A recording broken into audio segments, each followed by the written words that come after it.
Alright, let's get this started.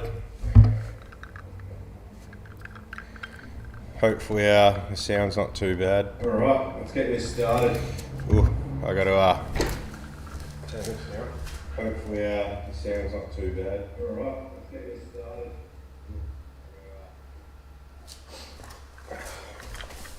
Hearing double and triple of everything. For the people who are here, how you going? I'm just quickly spamming the posts to this at the moment.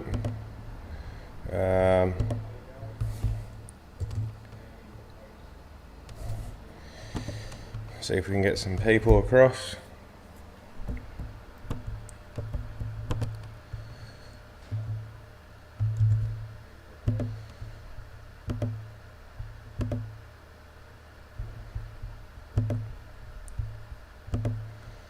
Mr. 96 VS, I'll be finishing up your loom after this stream, and at the very least I'll have it done tomorrow and then posted Tuesday at the latest.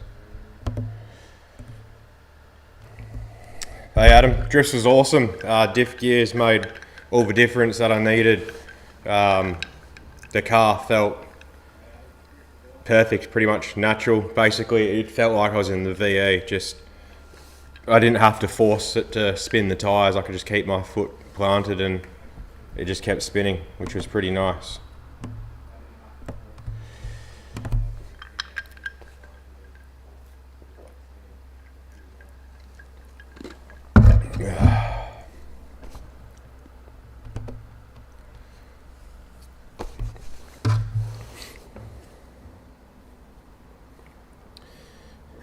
Don't mind me, I'm just continuing to spam this stream everywhere. Try to get as many people out here.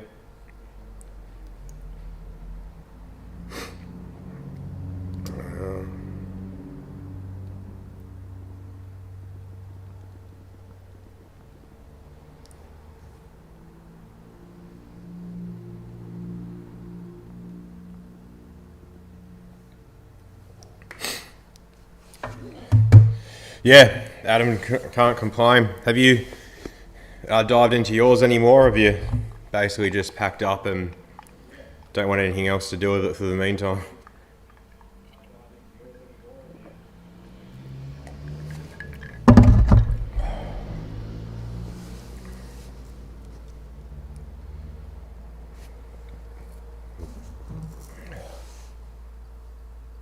Ooh, a lot of mess down there.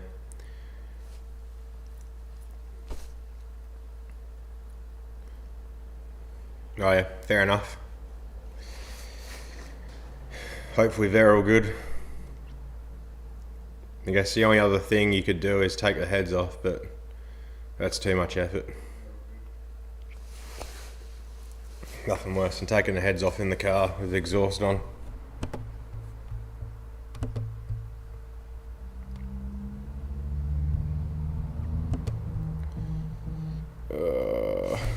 Now I'm vibrating like a motherfucker.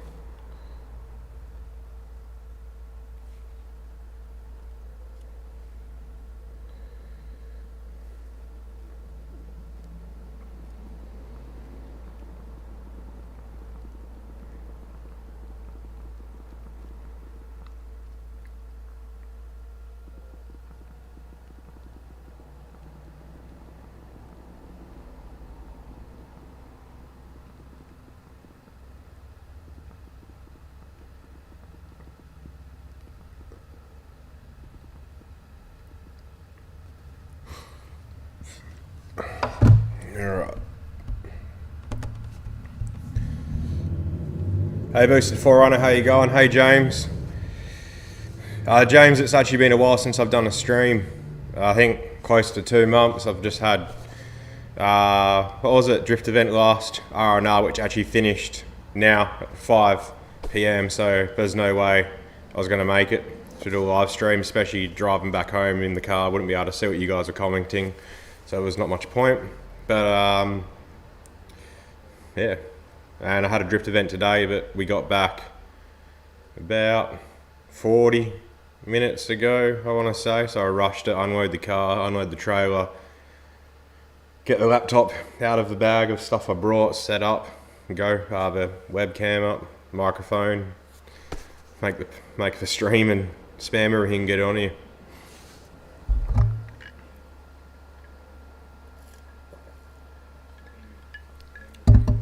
Yeah, Adam, for your sake too, I do hope they're broken, so it means you found the issue, but just sucks the amount of luck you've had lately with it.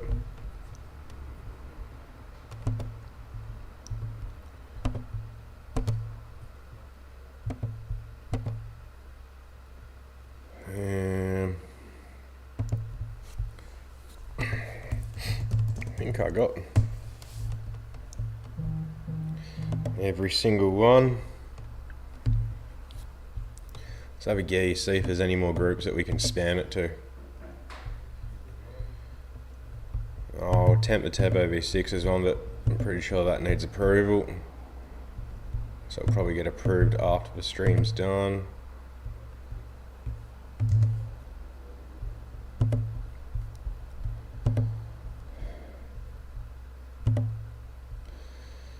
Hey Street Car Culture, how you going? Yeah, cheers Boosted 4Runner. I'm 30 kilos down so far. So probably since the last stream, I'm probably close to at least 15 kilos down from the last stream, maybe 20.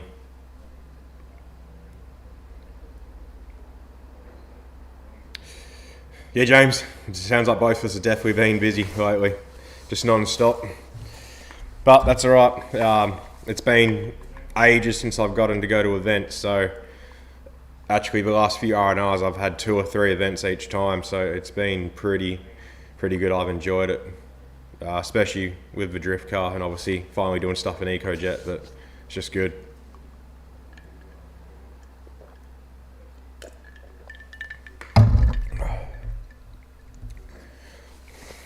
Sadly, Commodores and cheap don't really go in the same sentence anymore since that COVID bullshit. The price is jacked up.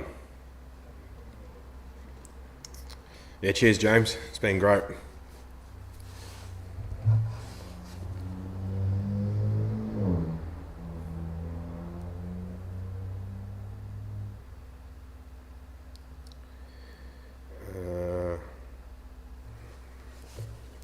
Actually, oh, they've been coming down, Adam, that's good. I miss the days you could buy a Unregro VY for like $350, maybe 500 at most at a stretch.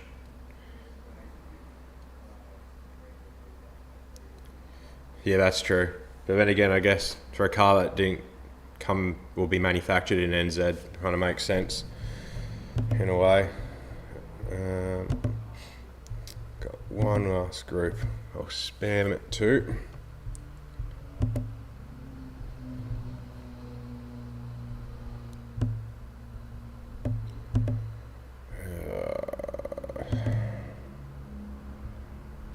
Nah, fuck it.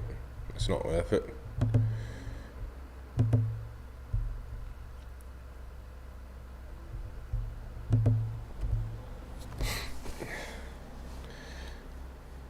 It's the same lenses I've always used, so if it's doing me some justice this time and making me look thinner, then that's a win as well. Boosted 4Runner. I went to the Motorplex last Wednesday. I go to work this Wednesday, so 2 weeks time I'll be back at the Motorplex, and then that Friday is also roll racing, so provided I don't break it at the drags, I'll probably be 4 or 5 weeks for you guys watching the videos, but 4 to 5 weeks time there'll be 2 more EcoJet event videos per se.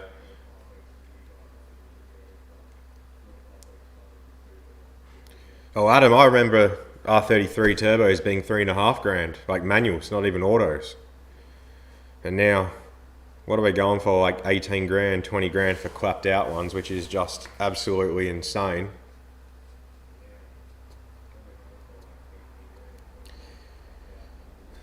Yeah,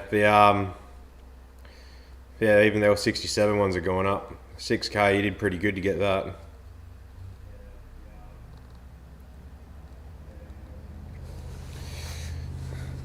Hey Sean, that'd be bloody awesome to see an eco go into that. That'd be cool. Yeah, if an LS fit in there, then you'll definitely get an eco in there. Well, eco L67, same, whichever V6 range you pick.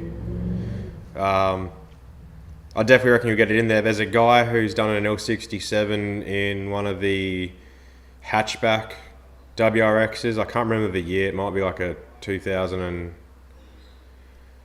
what would it be, 2012 model or something like that.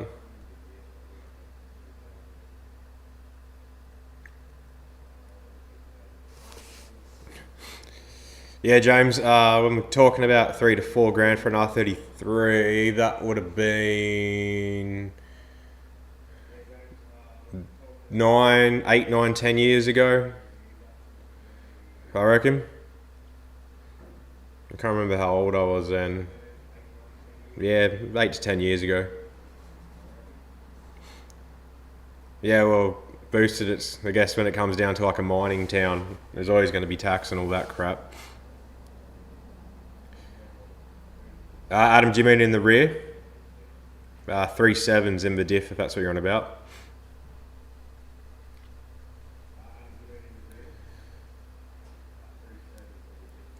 Yeah, that's pretty good, Mr. 96 VS. Those low Ks as well, that's where that price would have come in.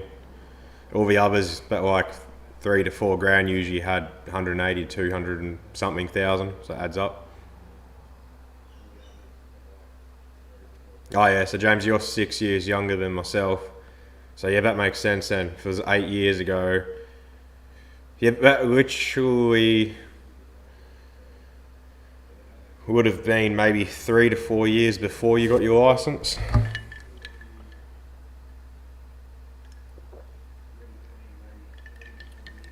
But playing it safe with time frames of that price of the Skylines.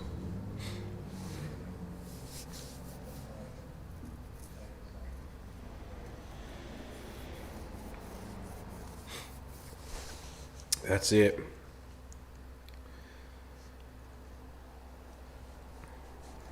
There used to be tons.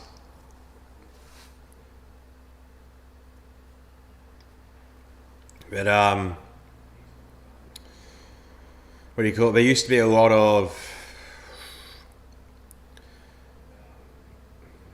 I think it was whatever the S13 180SX that had like the CA 18 DET. They used to be a very common P platers car as well.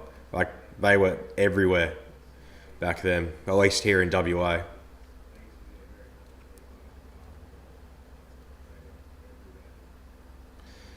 Yeah, well, 411s with a turbo is actually worse. You actually want, I think I say it backwards to everyone else, but you want taller gearing, longer gearing, so like a lower number, so 345, 37, and if you got heaps of power, then even the 307, 308 diff gears is the go in a manual, especially in an auto anyway, but in a manual. The 37s is probably worse for racing. 345s will probably be perfect, but 37s on the street with the T56 is perfect because it really helps with everything off boost. And basically the taller, what I call taller your gears, so the lower diff gear number, the quicker it comes on boost. So basically a 345 gear set will come on boost quicker than a 411 gear set with a turbo anyway, because obviously with 411s there's less load on the motor.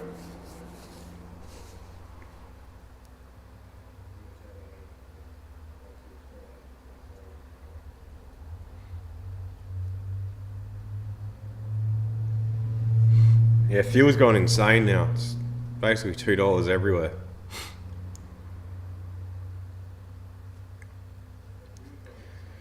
Mr. 96 VS, are those Nissan X's, are they front wheel drives or are they rear wheel drives?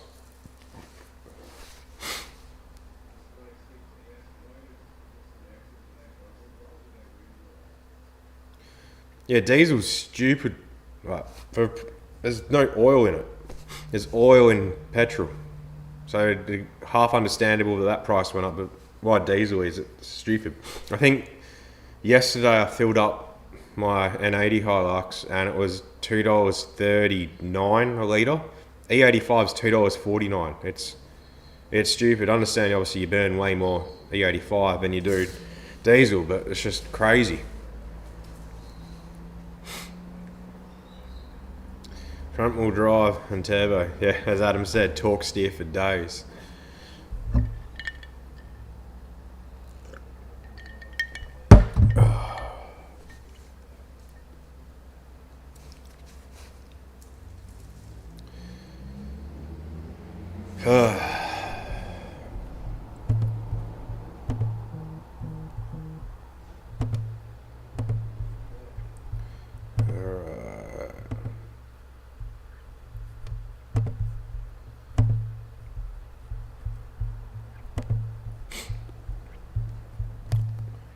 So if going off the analytics, it looks like me spamming my posts at midday today does a lot better for the stream than it just go and ad lib. Sorry, I just got a couple messages here.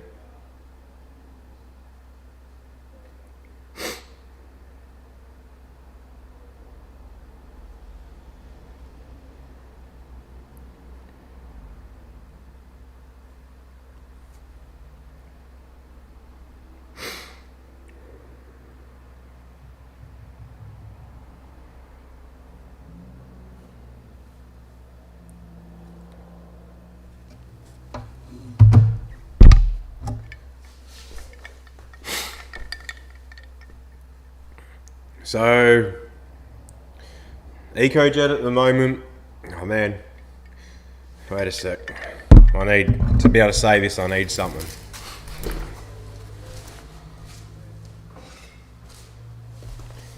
So, EcoJet is running absolutely perfect at the moment, no issues, touch wood. If it breaks, it's your fault, Boosted, because you made me talk about it and mention it. Zero issues with EcoJet at the moment. I fixed the laggy turbo, so it actually, according to my logs, comes on boost earlier than the one that blew up before. So yeah, my old man's coming around tomorrow. Got some welding to do for him, and then I'm gonna put the street tires back on the rear because it's still got the ET Streets on it, and hopefully we've got time. I can take him for a drive. Hopefully everything goes good with that. That's about all the updates on that. And Adam, at the moment I don't have anything for the drift car. I got to get another bucket seat for the passenger because that's still a stock seat, just so that they're strapped in better. I do have to get harnesses too, so I guess you could call that. I probably won't get that soon. Got to let the bank account recover a bit. Apart from that, there's nothing. I do have a surge tank and pumps, but once again, I'm not diving into that. I don't need it. It's not surging yet. I am filling it up before every event, and it's only going down to like just under 3/4. So I'm not going to bother with that. I've got head gaskets now for the L67 motor with ARP hardware throughout that I put together.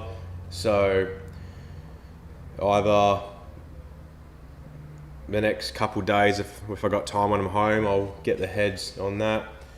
And then I'll start to suss out the turbo kit for it for the drift car, but apart from that, there's nothing. I was going to look into getting like the Mace Plenum spacers and see if it makes any difference, but I don't really see the point in that. That's just extra money. That will be wasted. Actually, I do have something for the drift car actually. If anyone on here knows about the LSX coil drivers for standard ECUs, there's a guy in PCM Hacking that now makes them, and he has sent me one to test out. I haven't opened it yet because I wanted to make sure that I have time to do the install nicely, that it's going to look clean, be done properly, and it's not a hack job, because one, I don't do hack jobs, and two, it's also a representation for his product. People will be more likely to buy it if it looks installed neat than see random wires just like strung across everywhere. It looks like shit. You may not think it. You may think people might still buy it because they're like, oh, I want this, but presentation makes a big difference. If you see something that looks like crap, it deters you off. It's like, oh, person didn't care about the install. It might be a crappy product, but yeah.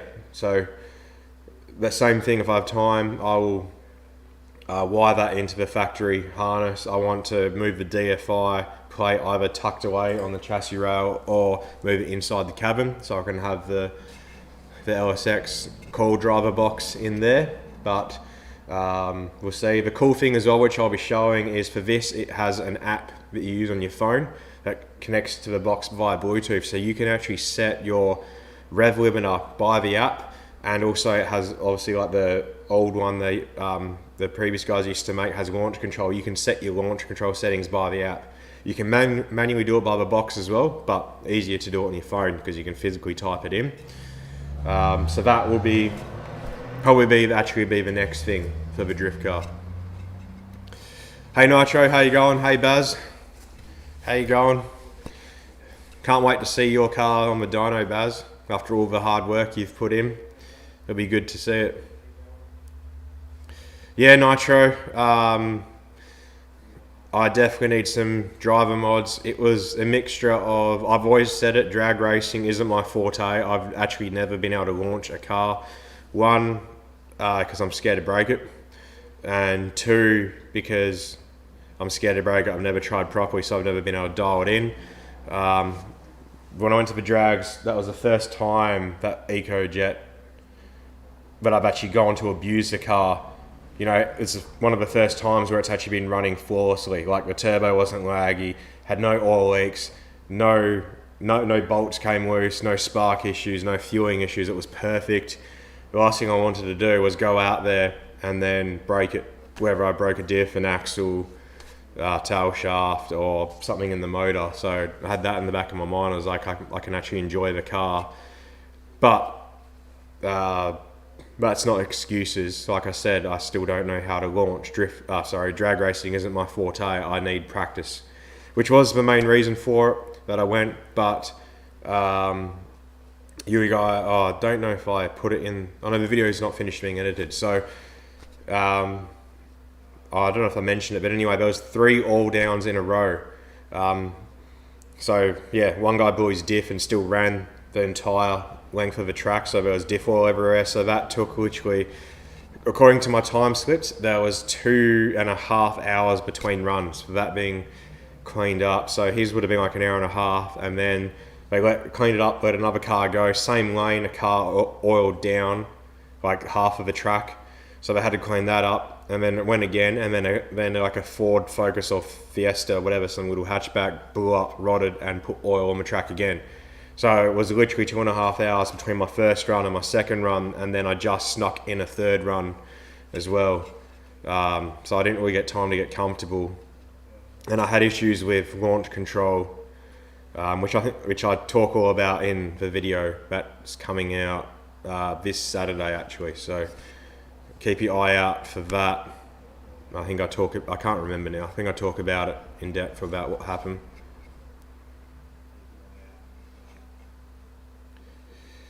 Yeah, Adam, that is huge because I've seen a lot of people asking for it. It sucks that I haven't actually had time to wire it in, because I did plan to have it in, that coil driver box in and working for the drift event today, but I just didn't have time with everything going on. But yeah, so I have it in the box up there on my toolbox. So probably once my old man's left tomorrow, or before he gets here, depending what his time frame is, I might crack into that. I do have another manual eco harness, so I'll probably wire it into that and then swap harnesses, so I don't have to worry about that car not being drivable. But yeah, it'll be awesome. And then obviously once I've made that video and it goes live, I'll spam it over all the groups like I do with all my posts so that people can see it, because I know that this is something that people will actually be interested in. Doesn't really matter if it's done on a road tune, I guess, Baz, as long as you get to drive it and enjoy it, which will be good.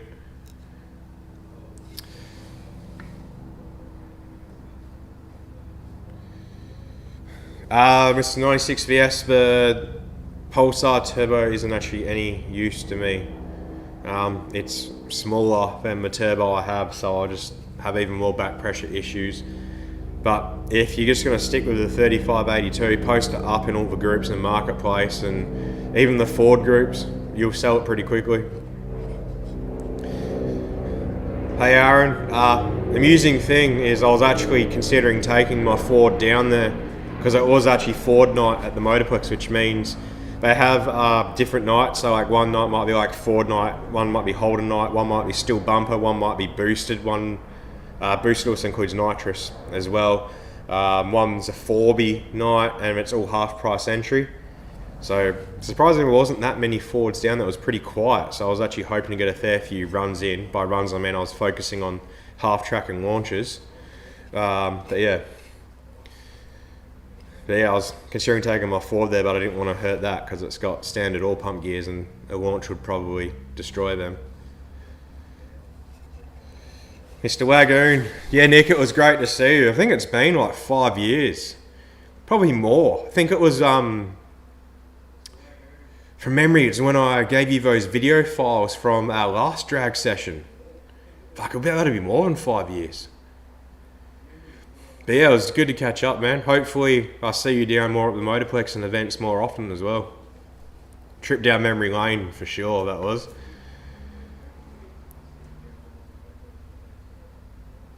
Well, to be honest, Wagoon, you didn't really miss out on too much. As I went on a big rant earlier, and as Nitro said, it needed some driver mods. It didn't do too well. Yeah, that's it, Aaron. It's I'll get there. I just wanted more seat time in launching. Like initially, I was literally the first probably 2, 3, 4 times I was going over drags, I was literally just going to focus on the launches and 60 foots, get that dialed into a number that I knew was decent, and then once I was happy with that, I was going to half track it, see what I got at the 8th, and then, well, probably just one pass to the 8th, see what that was, and then go for the Hail Mary, because before we used to only be able to run 11s without a roll cage, but they've changed it for this season onwards, where you can run 10.0, and there's no way in a manual and this setup, like this size turbo, that I would run a 9. Like it's, well, sorry, I probably could get a 9. I'd need more power than what we got on the dyno because of the issues I had. But the power I did have anyway, there's no way I'd run a 9. So I was like, oh, well, regardless if I have a shit launch and shit 60 foot, I'll just do the whole track just for the fun of it. Which I did anyway, but yeah, it was obviously horrible. My shift times, the synchros in the T56 must not be too happy because at high RPM, it wouldn't, there's a couple shifts where it wouldn't let me shift. I could feel it almost like hit a gate. It was like stopping. Once again, mechanical sympathy kind of thing. I didn't want to blow the box or whatever. I didn't really reef it. But the next time I head down, I'm literally just going to have to just set up.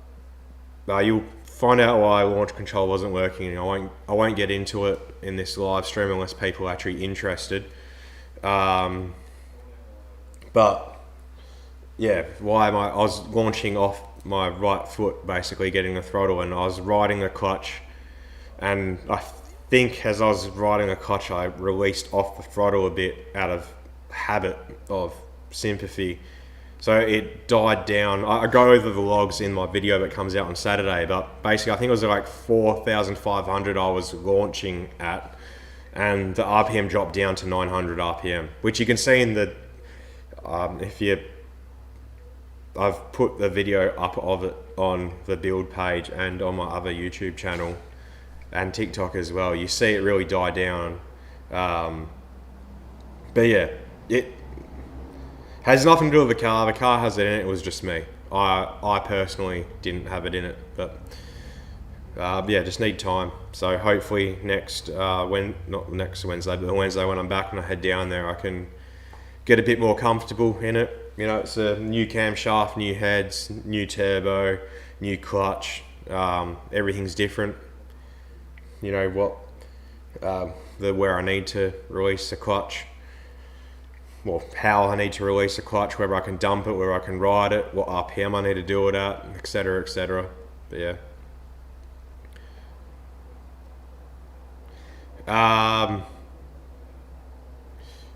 Yeah, well, Dane does roll racing because it seems like he has a lot more roll race. Well, over in Queensland, they have a lot more roll racing events than we do here. We've only had 3 this year.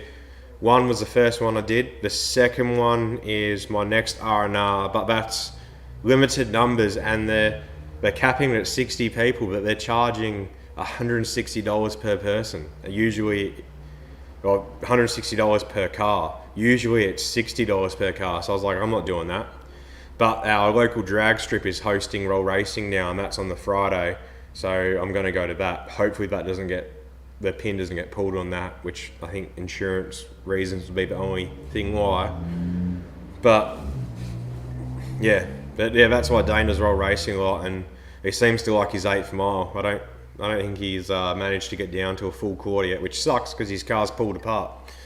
And I don't think we'll ever see that thing with the 3.8 litre again. So it would have been really good to see what he got down the strip in that setup, but oh well, one of those things. Boosted, it's just called Reese K94. Hey Luke, in EcoJet I've got 3 7s,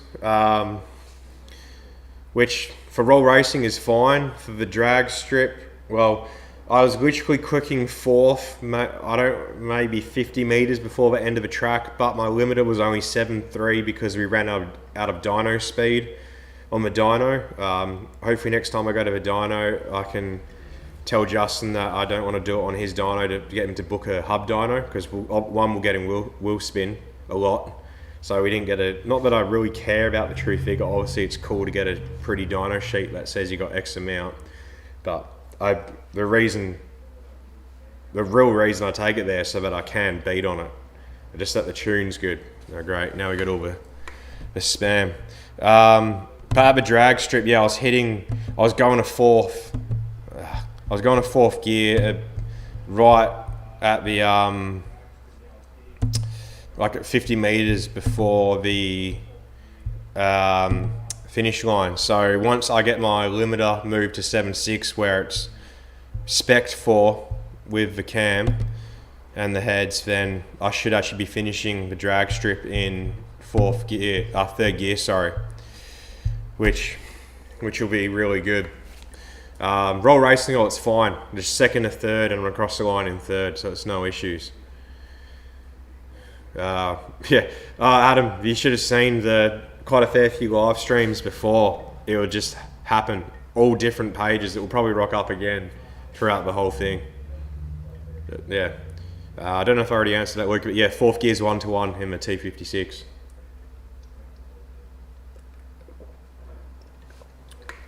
Well, that's it, Aaron. That's exactly what I've been saying. Length factor note, we made this much, etc., etc. Like I said, even myself, like, yeah, I want to see that awesome number because it's a cool thing to see. You can be like, oh, I've got X amount of horsepower, righty-da-di-da. It's an achievement, it's cool, but I'm not taking it to the dyno to get that sheet. I'm taking it to the dyno because it's safer to tune. That's where my tuner tunes, and yeah, you can get the tune on point.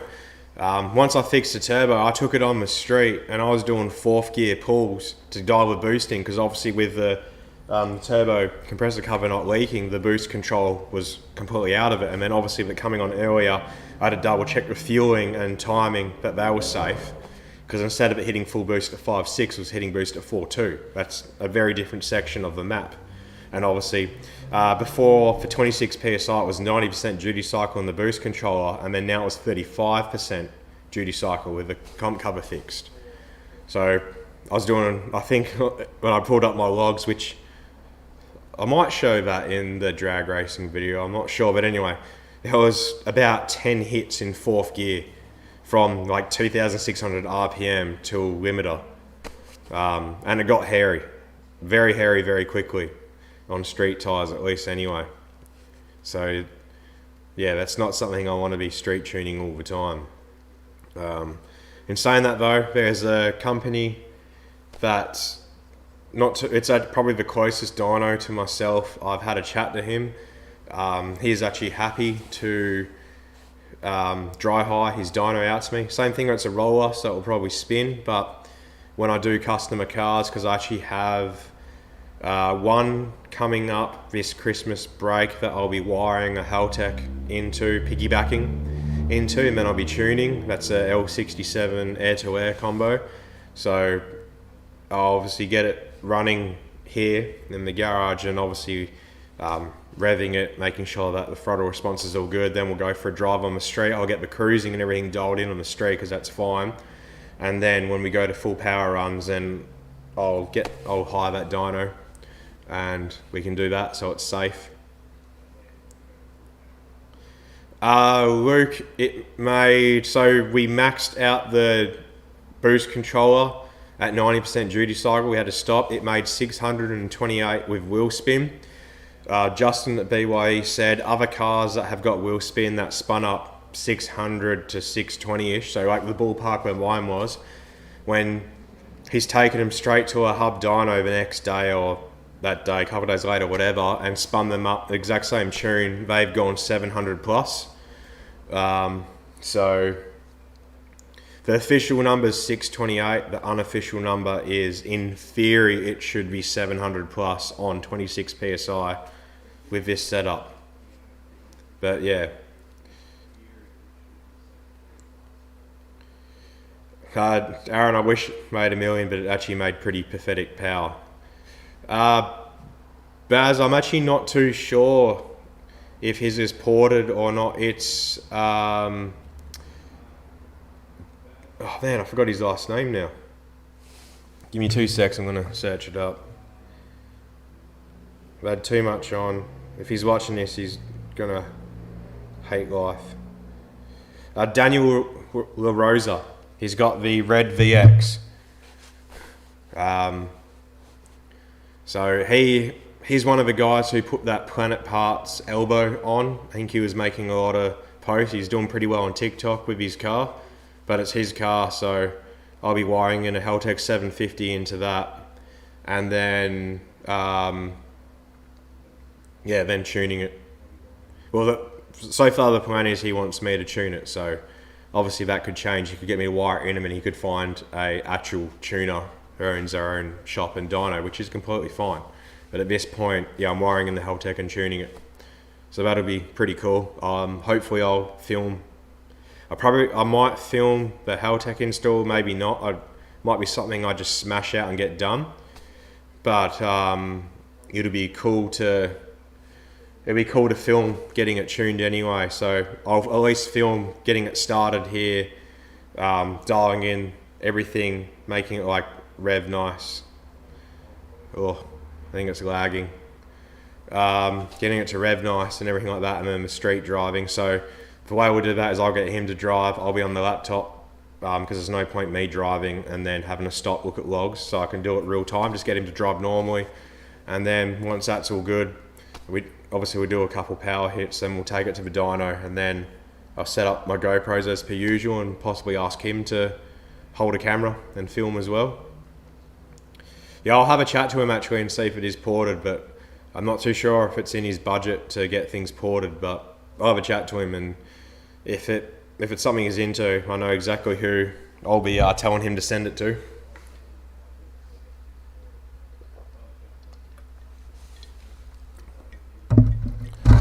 Yeah, look, Aaron, it's not pathetic power, but it's not where it should be and where I wanted it to be, but I'm not complaining. 600 plus on the street is stupid. Like, you can't put the power down, so it's more than fun enough, but you know, you still want like it comes back to the wank factor thing. You still want that wank factor to be like, yeah, I've got 800, 900 horsepower in a V6 Commodore. It's a cool thing to say.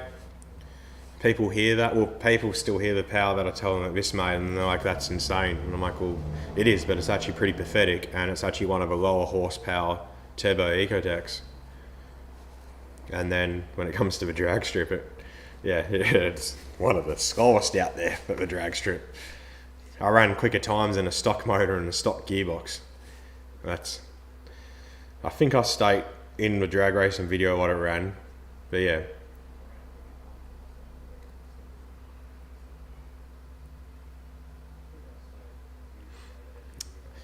Yeah, sorry I had it all apart.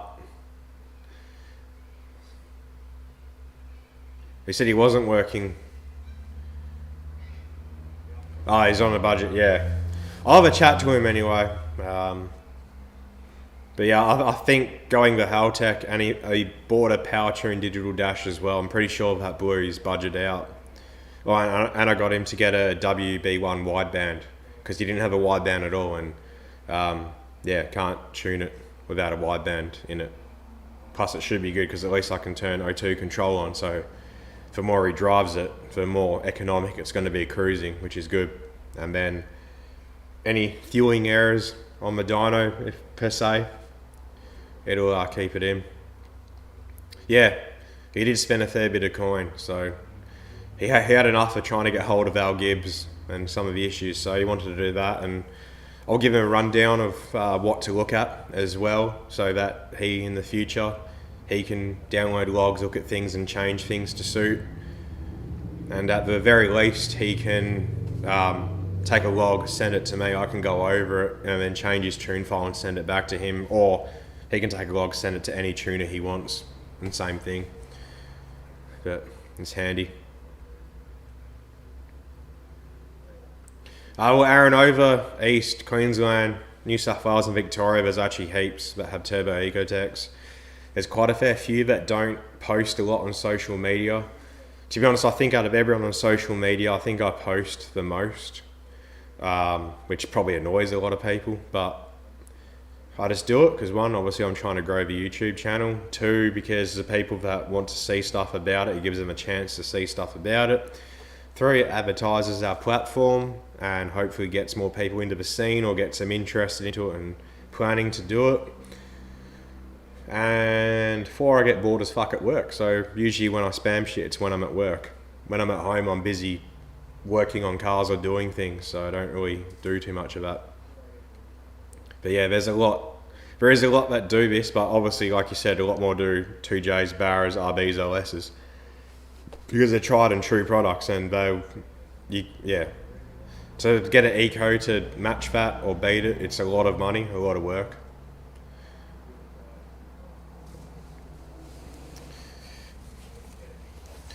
Yeah, widebands are handy even just to monitor. I put my old wideband from EcoJet into the drift car, so because at the moment I'm tuning that just with Tuner Pro and everything, and it's just handy to have there to visually reference stuff. Which, in saying that, though, I didn't look at it once while drifting because I was too busy trying to drift and not spin out.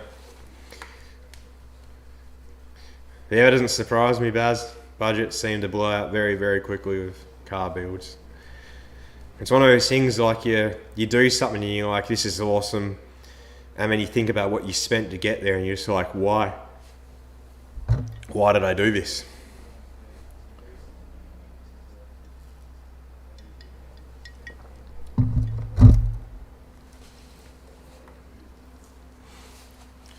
So are you thinking of going up to Brushworks, or is he coming down to you?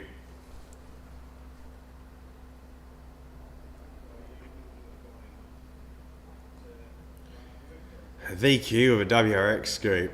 That sounds very P-platerish. Very cringeworthy.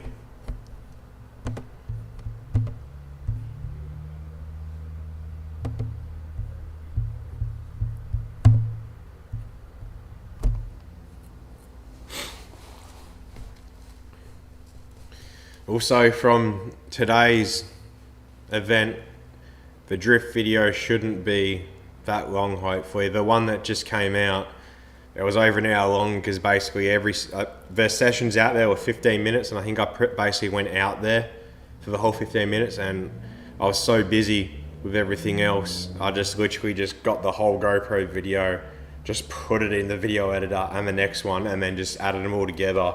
And I didn't cut any crap out, so it doesn't surprise me if you watched like a minute or two and left, because the very first session sucked. I was spinning out like crazy. Towards the end I was getting the hang of it, but today's session was pretty good the whole time.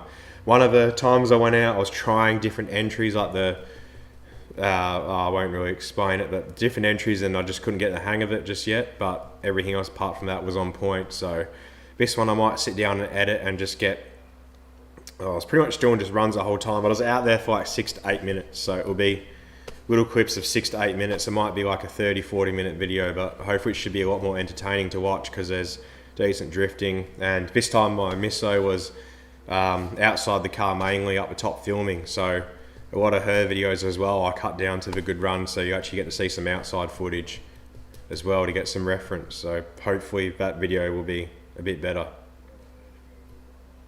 Oh yeah, killer, that's alright then.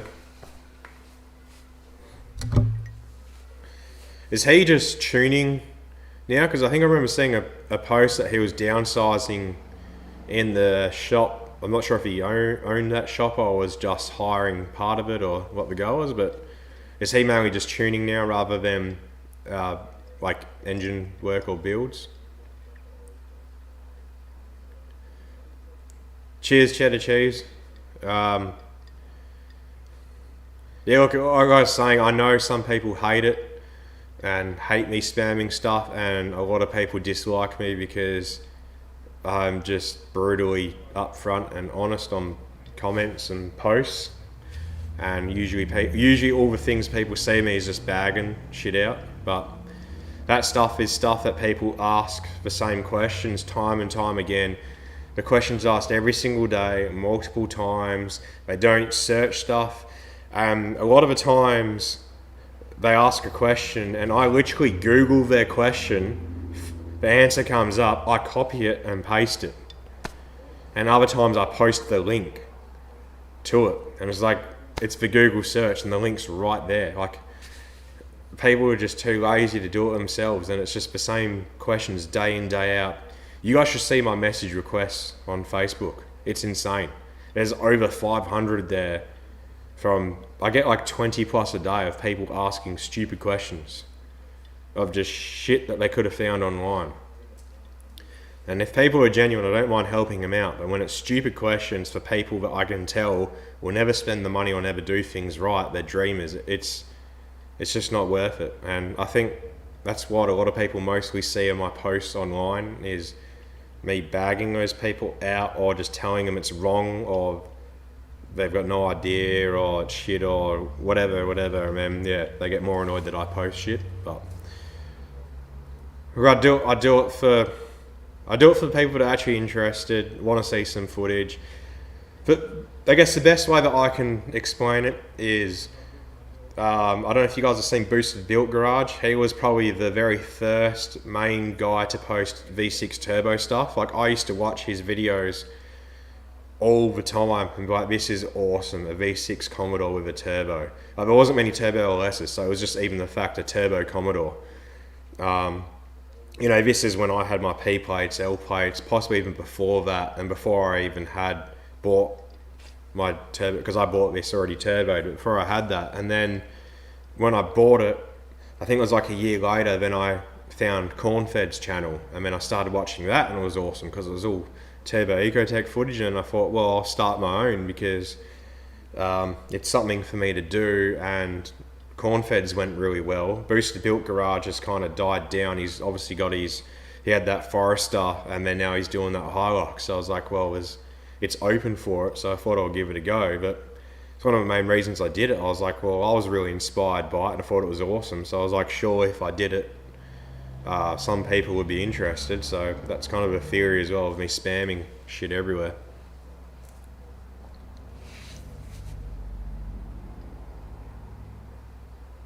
Yeah, Aaron, find it, because that'll be quite interesting. WRX group over the alternator, so it's that far front as well. Rank.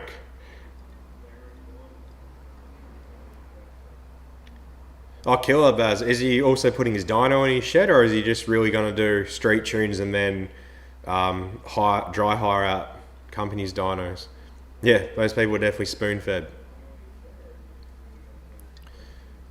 Yeah, look, Cheddar, I try to share as much knowledge as I can. Obviously, with some things I will be wrong, but I've spent years and years researching my own crap. Literally, in my own spare time, or when I want to find something, I will read forums upon forums upon forums of stuff.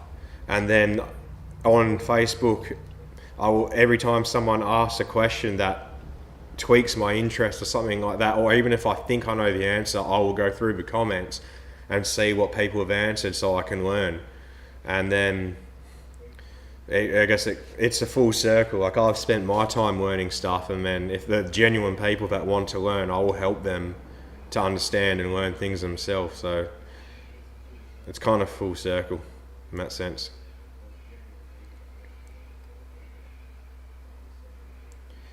Oh, Aaron, I won't change, but I know there's more people that hate me than, I guess, like or appreciate me, which is fine by me. I really couldn't give two fucks what people think about me. But, yeah.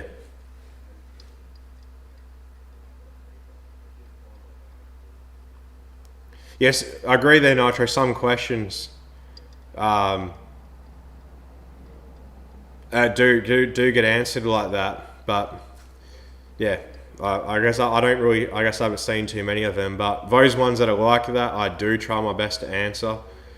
Obviously, I don't see them all, but yeah, stuff like that is fine. But when people just say don't touch it, go to a mechanic, yeah, that's pretty. The only time that's acceptable to say that is when the person clearly doesn't understand what you're saying, or they've asked a question, you're answering, and then they're arguing your answer. It's just like, dude, do you want help or not? Like, you've come to us to give you advice or tell you how to do it. You're telling exactly how to do it, and then they're arguing it. Like, no, I don't want to do that, or it should be done this. I'm like, well, why are you asking us? Like, you've clearly got your own idea. Just go fucking do it, and then come back 2 hours later and ask why'd this happen.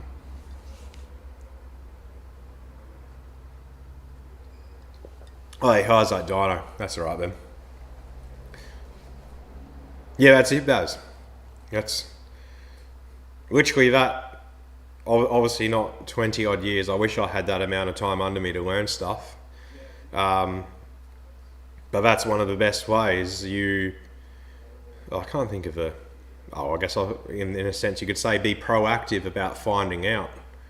You've got a question, just type that question into Google. It's going to come up with forums everywhere, or type that in Facebook, and you're going to find maybe not the exact answer you want, but a very similar topic where you'll read that and then it will click, and you'll be like, oh, well, I could apply this to my question, or change it slightly, and a part of it applies or works to solve my issue, and stuff like that. And then you jump in head first and give it a go.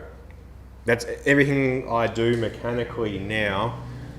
Not that I'm the best or good at it, I still do a lot of things wrong, but everything that I do myself, I've either searched, watched videos on, or dived in head first, or a mixture of all three. If I'm not sure how to do something, I'll Google it, I'll YouTube it, and then I'll just attempt it, and then I'll just dive in and just do it till it works. Or till I dive in and break it and then find out how to fix what I broke. Well, that's it, Aaron. It's 3 advertisement. They hate me. Literally every time they comment on anything like things and hate, I'm like, well, one, you're bumping my post for starters. It's going to come up. People are going to see it with more comments, so then they're going to click on it and read the comments. More exposure again. And then if they tell their friends about it, like, oh, this Arcade Garage or Reese on Facebook said absolute cunt, I'm like, well, there's a chance they might search up who that is. 3 advertisement.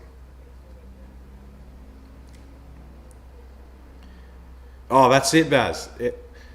I'm sure you see it day in, day out, as well as myself. It's just, yeah, like I was saying, I ask a question, I don't like the answer, And then 20 minutes later, you see them make another post in another group. I'm like, dude, I already answered. I told you exactly what it is.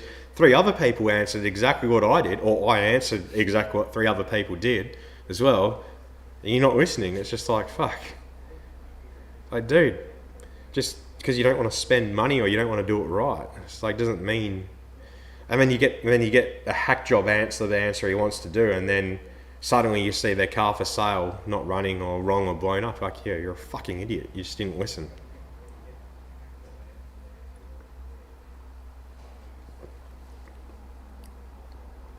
Yeah, Chad, all of that. That's another thing as well. There's a lot of obviously our 3.8 motor originates from the US. I believe they started there. They were in a lot earlier model cars than what they were in ours, or at least they were based off that in a sense. But obviously their stuff is slightly different because most of their stuff is east-west orientated, where ours is north-south. Theirs are pretty much all front-wheel drive. Ours are all rear-wheel drive.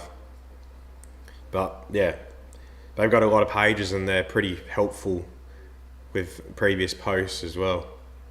I think we have a way bigger scene than them currently, like highly modified scene than them, but they have more on average of owners. Yeah, that's it, Nitro. Arseholes is the perfect definition of them.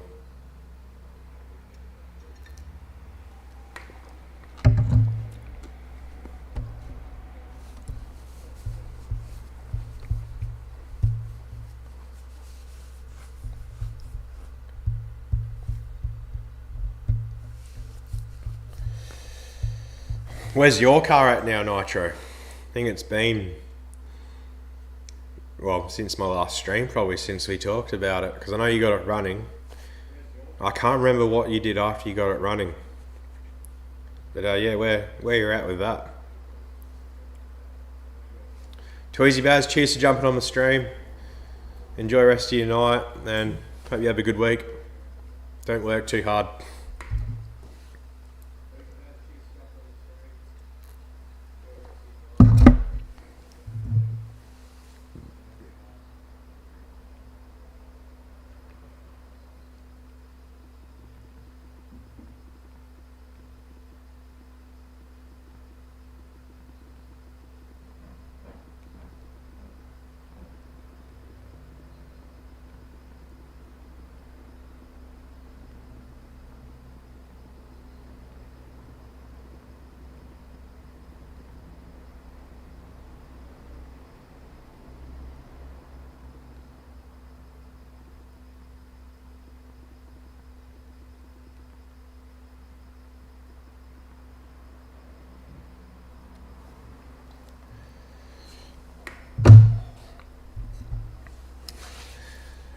Might finish this up soon.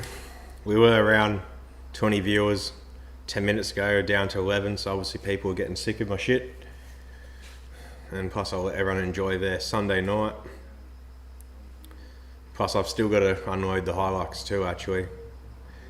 I literally got home, unloaded the drift cart, unloaded the trailer, got my laptop and everything out of my bag, set up the stream, got a drink, sat down, started streaming.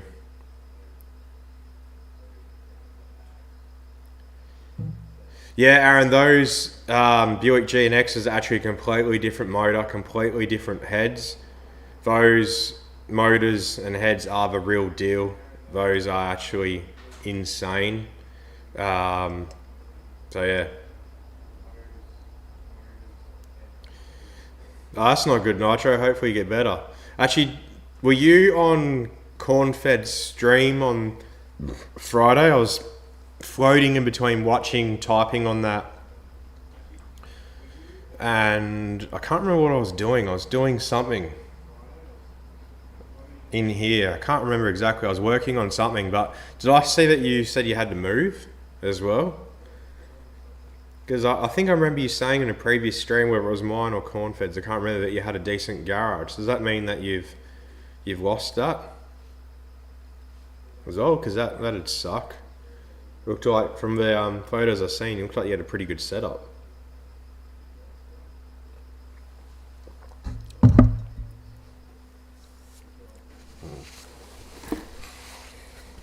Yeah, and I've seen a couple of those Buicks here, but the Grand Nationals in WA, a couple else throughout Australia, but those motors, they're bloody awesome. They're nah. So they're not the. So technically, our Ecotechs or L67s are what we call, or they call Buick Series 3. There's, and then you got the Buick, and then the VN VPVR. Well, actually, sorry, I think it's VN Series 2, VPVR are what we call Buick Series 2, and then there's Buick Series 1. But they call Ecotechs and L67's Buick Series 3, our other one Series 2, I believe, or their one Series 2, but it's a completely different motor. They're not interchangeable, like different cranks, pistons, rods, heads, intake manifold, as far as I'm aware. And then they have another version of that, or it's the same one, where they have 6-bolt heads, 4.0 and 4.1 inch bores. Ours are 3.8 inch bores. What else is there? There's 2 different types of cylinder exhaust port spacings. There's quite a fair few. I was looking into converting a set of certain heads from America for my stroker until I found the alley heads that I have over there pop up. So that went out the window. I would have loved to have done that, but that would have meant 100% a new turbo manifold and a new intake manifold, which, look, I could get it done so everything sits in the same place and basically looks the same, but it was a lot of money just for heads, which the heads would cost a lot alone, and then all that money on top. So when these alley ZZP heads popped up, I had to jump on them. It's like once in a lifetime kind of thing. So you get to keep the shed but moving into it, Rogie. So I wasn't aware if that shed was at the property you were at or not. Makes sense now though. Hey, at least if you're moving into a shed, that means your car's there, hey? So the more you look at it, either the more you're going to hate it, or the more you're going to be inspired to touch it, I guess.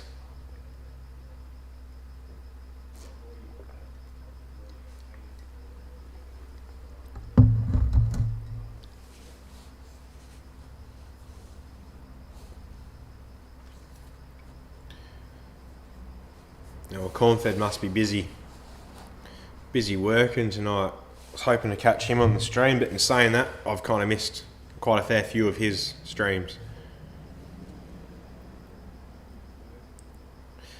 Yeah, Aaron, so funnily enough, I did find a set of alley heads to fit our motor, like the ZZP ones. They were going to cost me over 10 grand delivered to my door. And then on top of that, they were ported, but obviously they would, well, I don't say wouldn't, but there's a very high potential that they wouldn't have been ported to the standard I need them, and not to Nathan Kyrie's standard. So they would have had to go to him, would have had to pay for his time to get them ported, and obviously valve springs would need to be changed, so there was that price on top. It was, yeah, basically when he told me how much he wanted for them, which was $6,000 US, so I'll let you guys work that out yourself. So you convert that to Australian, like AUD, and that's already like 8.3, 8.5. Then postage is probably about $300 to $500 Australian, and then because they're worth over $1,000, you've got to pay import tax, which is costly. So yeah, it was over 10 grand easy delivered to my door. So I had to bail on that. Getting those fancy Buick heads that I was going to get here, that wasn't going to be that costly. The heads themselves were, but postage wasn't. But once again, import tax. But it was getting them. You still needed a fair bit of work to adapt them to our block, and then everything else around it. Like I was saying, turbo manifold, intake manifold, yeah, it was just extra money that, like, I already have an intake that I've already cut my fucking bonnet for to fit. I like how it looks. No other Holly looks like mine. Like, if you've seen it in person, and if you really looked at the photos, you'd notice it looks very different to other people's that are made. It looks very different to ProFlows. And I like it like that. But yeah.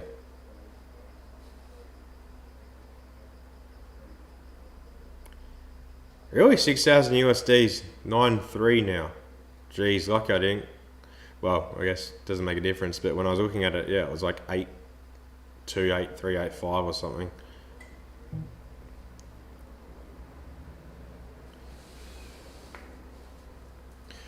Hey, sick lad. So, what do you say? Got my Ecotec with the XR6? Ah, gotcha. So, you got the turbo from the XR6 on it. I read that completely different then. Yes, sweet. Yeah, make sure you get it tuned. A lot of people won't, and that's when they blow it up, and then Ecotec's got a bad name and they disappear from that scene because they didn't do it properly. Really? That's insane. Well, I don't believe you, but I'm gonna search it up myself. Actually, now that I said that, I can't remember what 6. That's what it was. 6,000 USD in AUD. Fuck. Literally, it 100% started with an 8 last time I looked. That is rank.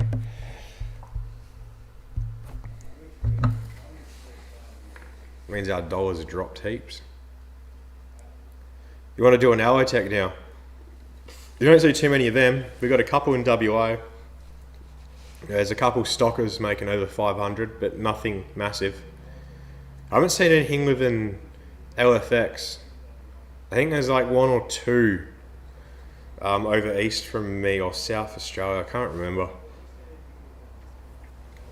Allotech would be cool though. But still, definitely finish yours. I think once you finish yours and it's tuned and you go for a drive and then you actually feel the torque that Ecotechs make, you'll be like, yeah, this is good.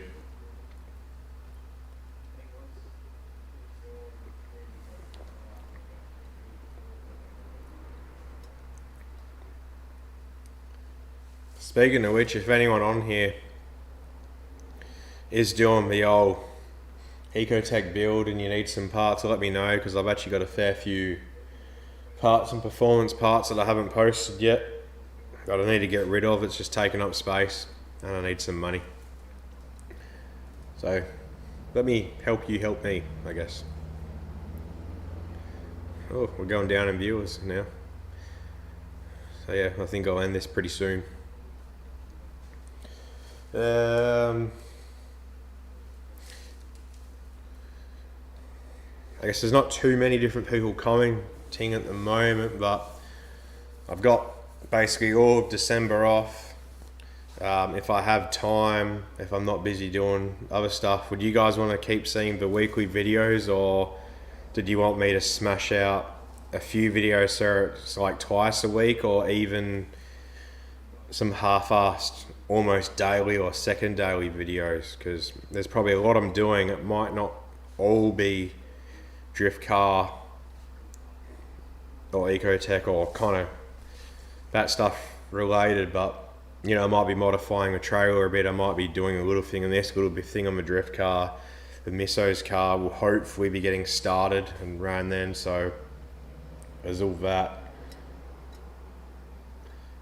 But I don't want to waste my time filming crap and editing and uploading. It's not going to get views, so I kind of need to hear from the people watching if they want to see kind of half-assed videos, or if you prefer, not that my videos are polished, but watch some more polished videos where I've taken time to film the right stuff and edit it. What I wish I did though is film all the street test hits I did dialing in the boost control and the fuel and timing once I fixed the turbo. I was like, I won't do it because all the others have been pretty boring, nothing special, and if something goes wrong then I've just wasted my time. And then I was doing pull after pull and it was no misfires, nothing breaking. It was just pulling and pulling and spinning, and I was like, oh, should have filmed.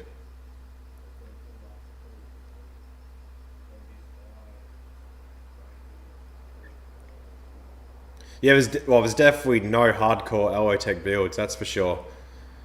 That'd be really cool to see, but I think it'd be a lot of work upon yourself to do some research and trial and error, see what parts work with it. In saying that, I don't think I've seen many forged stuff for it either. There probably is plenty around, I've just never searched it.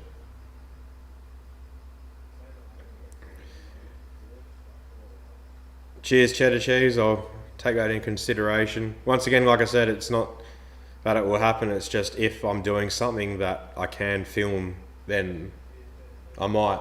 But otherwise, I'll just slave away, get stuff done, and just film my one video a week per se. Which I'll have to find what I do film for that, because I don't really plan on spending money on parts between now and next year.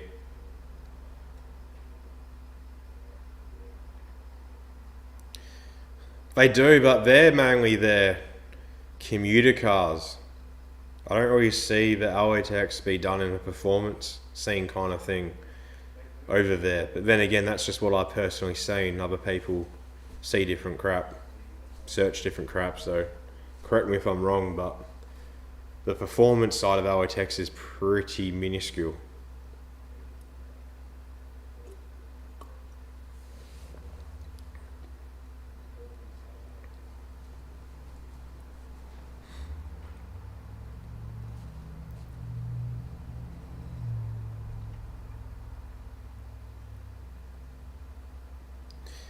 So Cheddar Cheese and Aaron, what state are you guys in? Because I've obviously Confed and myself talk on I'm pretty safe to say a daily basis, and we've talked over the couple years of always, obviously us two catching up for our own selves, but possibly doing a meet as well. What states are you guys in? Because we're trying to suss out where we would do them, where we would get the most amount of people. Because, well, it'd still be cool to meet everyone, but there's no point doing it where we're going to get like 5 people turning up. That's obviously a waste of my time flying over, and then waste of time going there, etc., etc. So it would be kind of handy. But one bad thing that YouTube doesn't do is it doesn't tell us the state that our viewers are in. It tells us what country, but that's it. So it'd be really handy if we knew that, because obviously we're thinking Queensland for one, New South Wales potentially, and Victoria. Victoria is definitely happening because we want to head down to, I think everyone pronounces it Heathcote. I say Heathcote, but whatever. That drag strip. One, because they seem to have a lot of coverage there. Full Boost go there a lot, which would be awesome. And obviously Jet V6 is from there. Nathan Kyrie is there. So obviously he's done my heads and cam on this. He is assembling my forged motor, or in charge of getting I'm pretty sure he's assembling it, but whatever, my forged motor is getting sorted. My 4.2 stroke is getting sorted by him. Same thing, he'll be reporting my alley head, specking a cam, etc., etc. He's spec'd Dane's cam, Cornfed Booster's cam. I think Cornfed Booster's sending his heads to Nathan as well, I'm not too sure, but Nathan sourced his piston and rods. Obviously Cornfed's assembling himself because he's a mechanic. He's assembled his forged motor currently. He knows what he's doing with that. So there's that, but yeah, we definitely want to bring both our cars there and drag race. Obviously have Jet V6 there as well. That'd be really cool. Obviously he will spank us. But we're just trying to suss out, like the key points of where would be worthwhile for ourselves and you guys. Okay, cool. So we got Queensland. Kiwiland, well, sorry, Cheddar, that might make it a little bit difficult. Also, Spildo rods and pistons, that's alright. Monster Tajima Suzuki Pikes Peak cars based. Oh, okay, on a 3.2 litre version. I'm assuming then with that capacity it will be a very high revving combo as well. It would be bloody cool.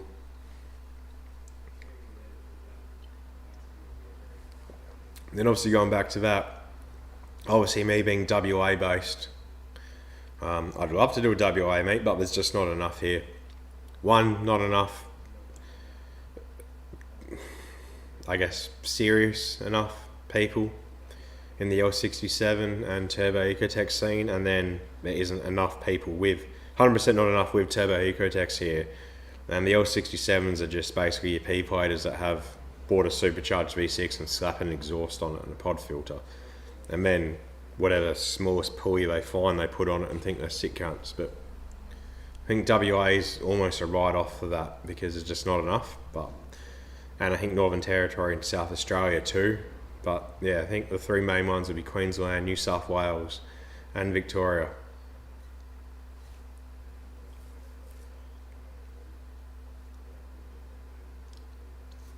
Aaron, are you talking about what Nitro's saying with that Pikes Peak car?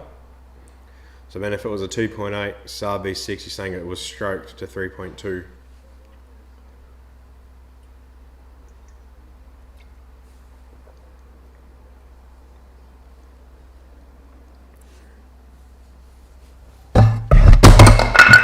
Ooh, that was probably loud on the camera, sorry.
Fuck's sake, take a photo.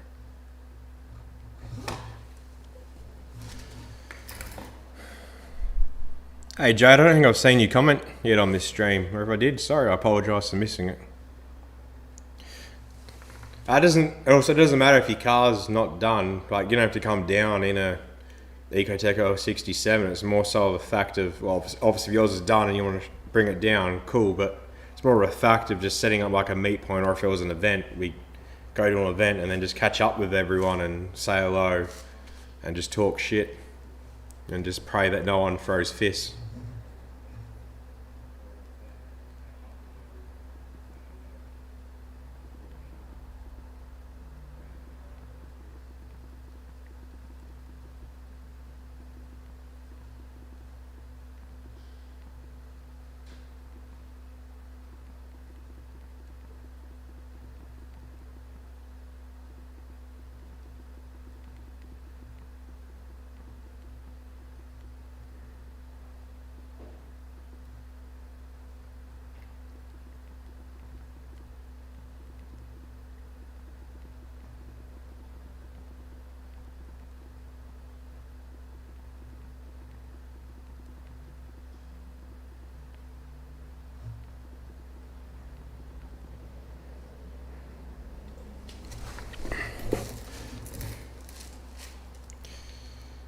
Well, that's it, Aaron. That's another thing too, actually. Even if it's not like a meet somewhere, we pick a pub.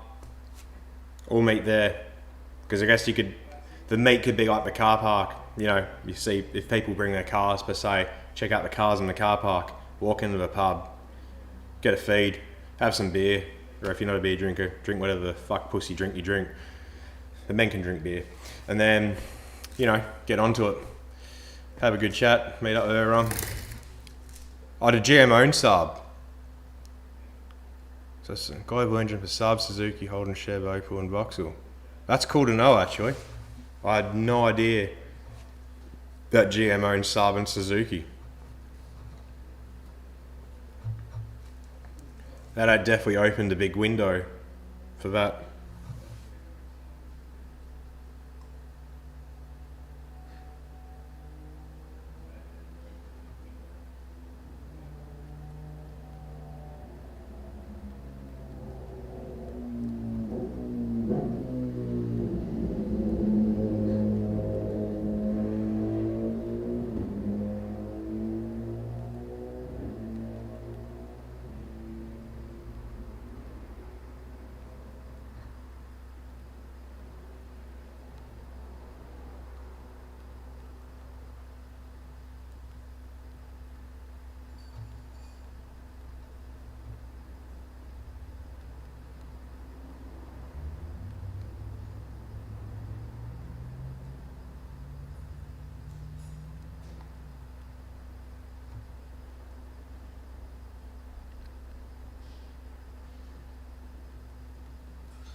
A strawberry daiquiri. Yeah, but you got to get a virgin strawberry daiquiri too.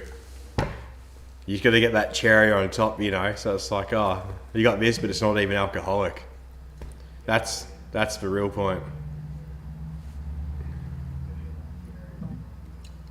But here I am saying you're not a real man unless you're drinking beer, and I'm not drinking beer because I ran out last night and drank them all. But I got this liquor for free, so it's a win. That would be cool. Maybe sometime next year we can make it happen. Now that all the COVID restrictions are eased off, give myself time to save to get over there, because obviously I'm going to have to go over there because there's a way bigger scene. And also by then the misso will be well and truly into her new job, because she's just graduated as a nurse, which is awesome. Like upgraded from her previous qualification up to a nurse, which is awesome. So gives her time into that, so then we can both book time off, we can both go over and enjoy ourselves. So we'll suss it out for next year. It'll probably be in the second part of the year, which also gives everyone time to get their shit sorted, their builds, their cars, whatever.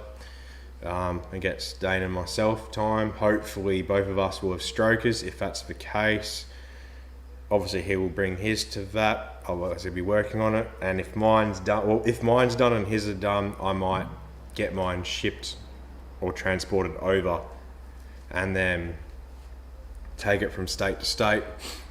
But if we go to Victoria and we're drag racing, obviously we'll go to the drag show, obviously 100% we'll be doing that with this, because we want to have Eiffel, EcoJet and Jet V6 all there.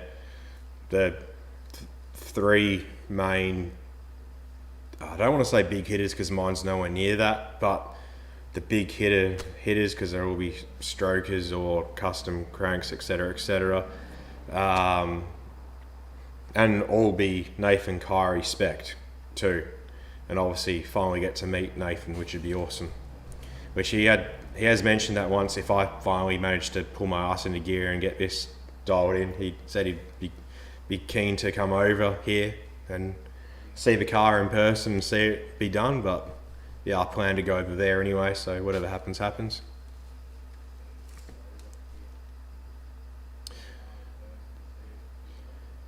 That's a fair point, Nitro, actually. Yeah, meets would be good for people with unfinished projects or even about to start projects. Good ideas, and free labour as well. I'm a sucker for free labour. I see something break or go down, I'll just dive in head first and help the person get it fixed or running right, or I just like working on cars. Cars are my life. But there definitely will be a Queensland meet. But like I said, it'll probably be the second half of next year. One, money reasons. Two, because obviously Dane's just pulled his car apart. I could pull mine apart to redo it, but obviously I just got mine running right, so I want to enjoy it as long as I can, and I want to save a bit more money before I continue diving in on the stroker. Obviously there's still parts being bought along the way, but I don't want to dive straight in. Had a chat with Nathan a couple months ago, and he said basically I could tell him right now I need it in 2 weeks and it'll be done then, or it can take 6-8 months, whatever. So I'm happy with the 6 to 8 months, the year. Enjoy this. I still have the fire ringed block, which I very potentially will go in over the Christmas break too, and then we can really send this with as much boost as whatever turbo I have on will make it. We'll never blow a head gasket. But yeah, Queensland meet will happen, and it'll be bloody awesome if you could bring your car to it. If not, get a trailer your car to the meet, because or even privately, it'd be awesome. I'm sure Dane and myself would love to come around, have a chat to you and check out your car, because I mean, no disrespect to anyone else, but you are one of the only people who does anything correct, and does it correct or attempts to do it correct and spends the money and does it well. Well, that's it, Aaron. Like, it doesn't matter the venue, where it is. It's the fact of just meeting up with people, like meeting them, catching up with them if you know them already, whatever, and just talking cars or talking Ecotechs, talking turbos, talking whatever. It's just like-minded people, similar interests. It gets it off social media back to the good old days where it was face-to-face. As handy as social media is, and it's a great tool and everything like that, but it's just good, bring it to a personal level.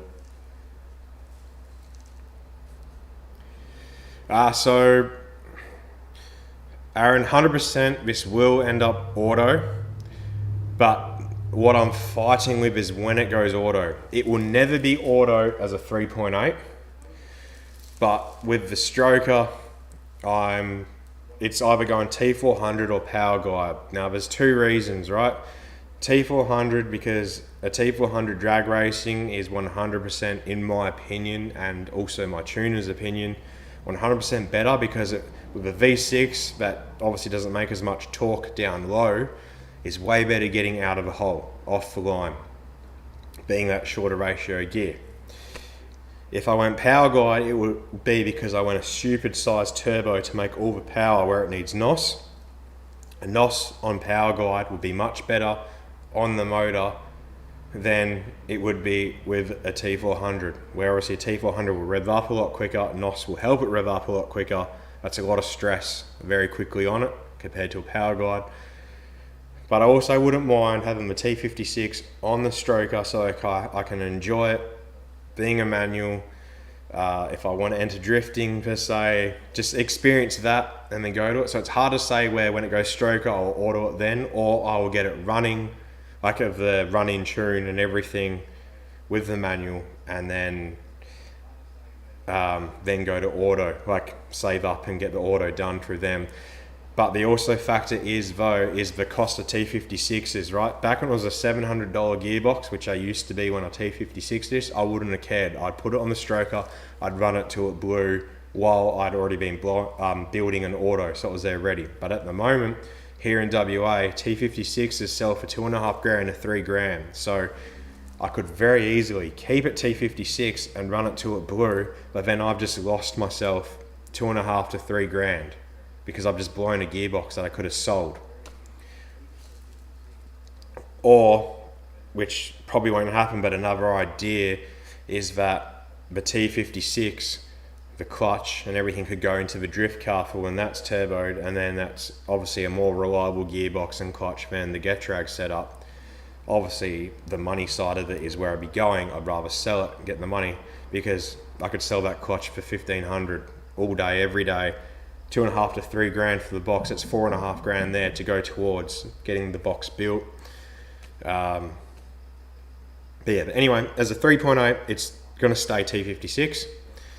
As the 4.2 stroker, we will see where I am financially, work-wise, how far my backyard's done, the front yard's been redone and touched up, side gates. I've got heaps to do. I still need a shed. I still got heaps I want to put in the garage. So it comes down to that. It's hard to say. Geez, 5 to 7 grand there. That's insane.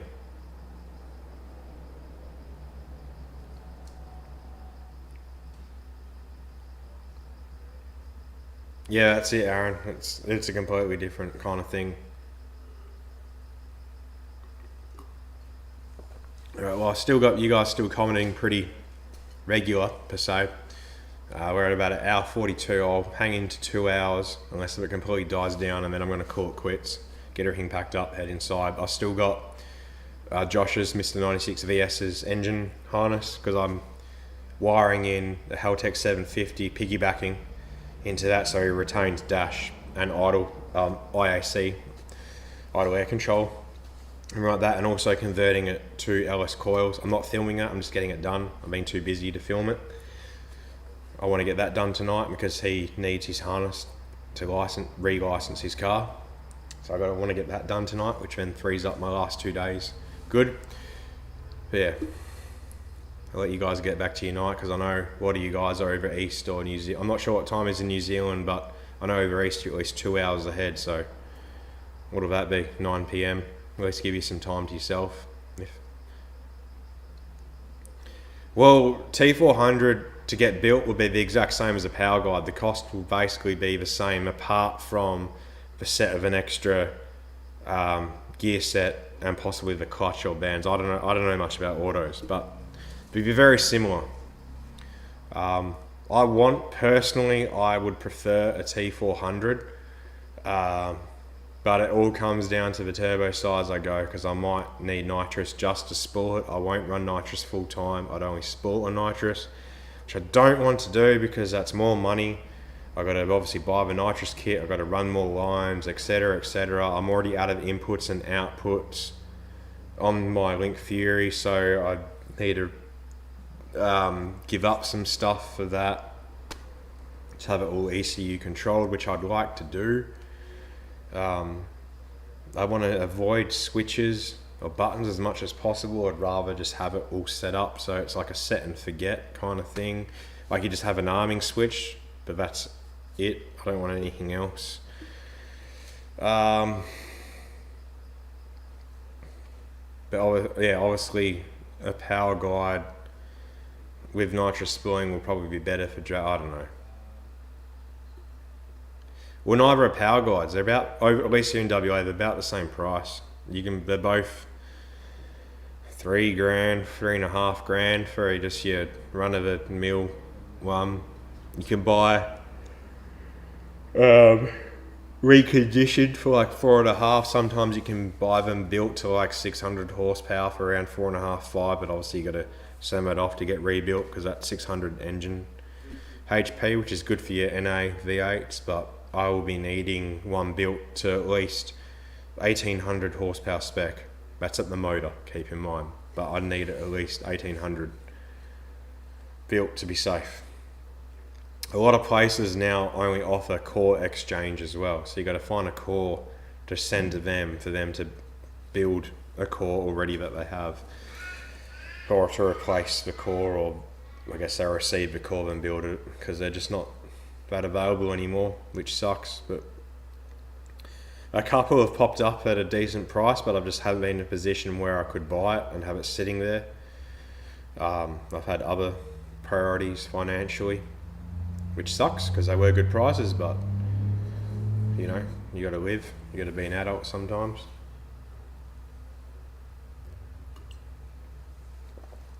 Be midnight in NZ, well there you go.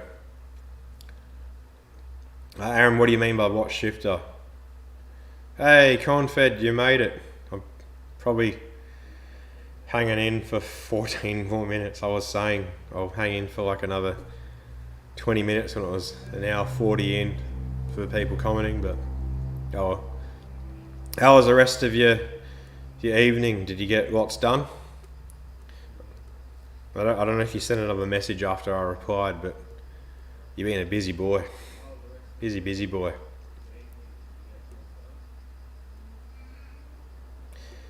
I don't know what auto shifter I'll go yet. I haven't looked into it at all. I wouldn't mind the ratchet style like what Cornfed has. I like I don't know, I just like the look of that, how that happens. But I haven't looked into like what brand. I think it'll be a ratchet shifter regardless, but yeah, I haven't looked at what brand or style of the handle or whatever. That's a later me problem. Oh yeah, so it's Fortnite with your kids. What did you watch? What did you get slung into watching? Been flat out as always, yeah, I get you. I almost didn't make the stream. Like I haven't made the stream for two months. I haven't even made your streams until to that. In that sense, I will be reverse, I think it is. So it will be where first gear is all the way back and then you push up to go to second. And then if it's T400 up again to go to third. I don't like the 1, 2, 3. I like the 1, 2, 3 if it's the 3 speed. I'm also looking to go on a 4L80 as well. If I could get one built to handle the power and get that completely manualized, I think that'd be the way. Oh, so that's forward pattern. Yeah, right. Because yours is forward pattern, isn't it, Cornfed? I think I've seen you knock it forward to go first to second. Is that right?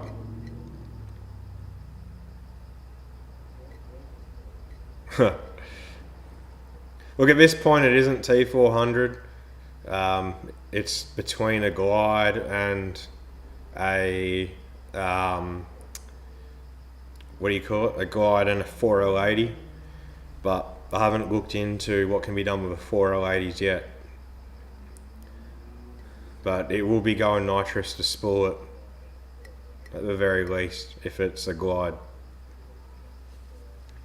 But everyone says you can't fit 4L80s in this chassis because of the trans tunnel, but I have no issues cutting the trans tunnel. Like I've already cut mine to make it easy with that shifter, removing and installing the box. So I don't care if I have to cut any part of the trans tunnel. It's not like a street car per se.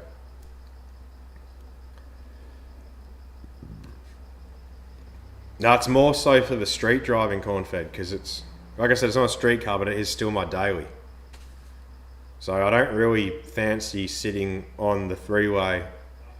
Like where I live, to access anything is a highway or freeway, which is 100 k's an hour. So having that overdrive would be very handy in that sense. That's the only reason, just for that. If it was just racing, then yeah, glide straight up. That's one thing that will never change about this. It will always be my daily. I understand it's going to be perfect, but what RPM does it sit at though, at 100? Yeah, it would help, it isn't needed, yeah. I mean, like, it's something I'm searching. I don't have my heart set on, I'm not going to glide. It's just, I'm not at the point yet where I need to like properly look into it. And I'm not financially at the point where it needs to be done, or can be done yet either.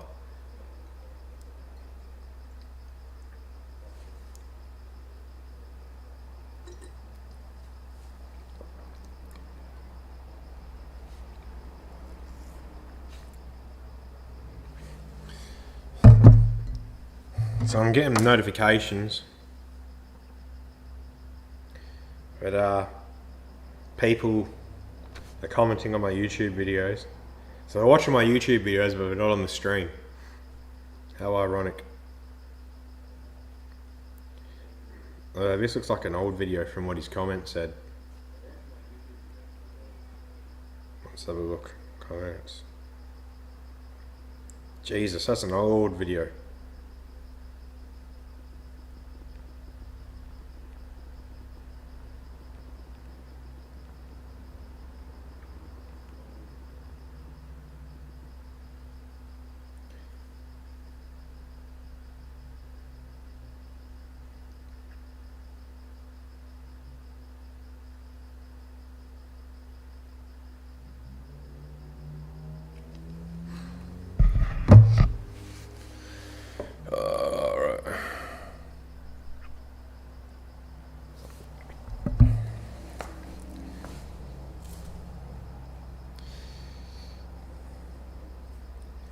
Yeah, but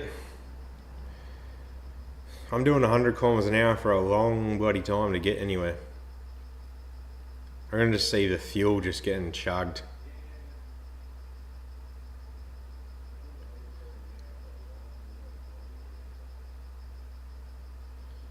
When you stay back together, you mean with the stroker though, hey?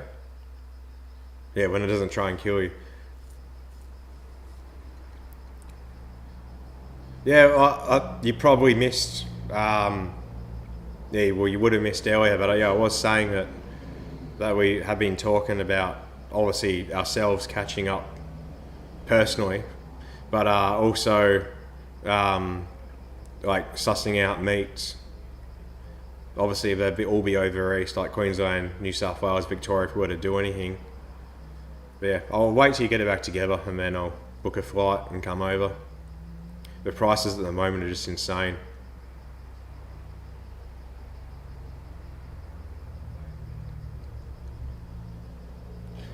I'll just chuck a stocker back in her. Chuck a stocker and slap a cam and or even just a standard cam and your turbo kit on it and just send it for a few vids. Sydney Rolls would be good, but I don't think either of us would stand a chance of all the all-wheel drive cars they have there. But I was saying that Heathcote would be awesome to have our two cars there and Jet V6. I mean, obviously Nathan to come down as well, since he's obviously spec'd our top ends, and for me, he's spec'ing the entire thing and assembling. Where I said you were assembling yours because you got the know-how and the experience and the capability. But yeah, Sydney Rolls would be good. They seem to have the longest track. But in saying that though, my next R&R, Perth Motorplex, are hosting their own roll racing, and from what I've heard so far, they're talking of going to the 1,000-foot mark. So that'll be nice and long. Whether that happens or not, I'll find out, which will also be really good. See what cars turn up for that, because then the next night they have the normal roll racing at Barbagallo Raceway, but that's capped to 60 entrants, and they've like tripled the price of entry for that. Stupid. Yeah, so basically, two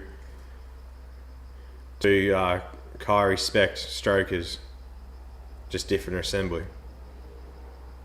That'll be good. Well, that'll be good then. Basically, it'll be three Kyrie spec big hitters in the same place if we went to Vic, which would be awesome. Really cool.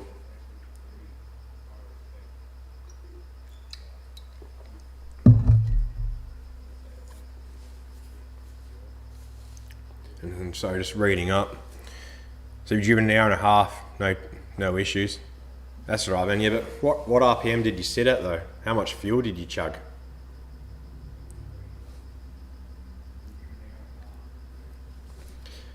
Well, that's it. If the chassis is done, and yeah, that'd be cool. Even just slap a stocker in and just enter events, like basically what you'd be doing with the BMW.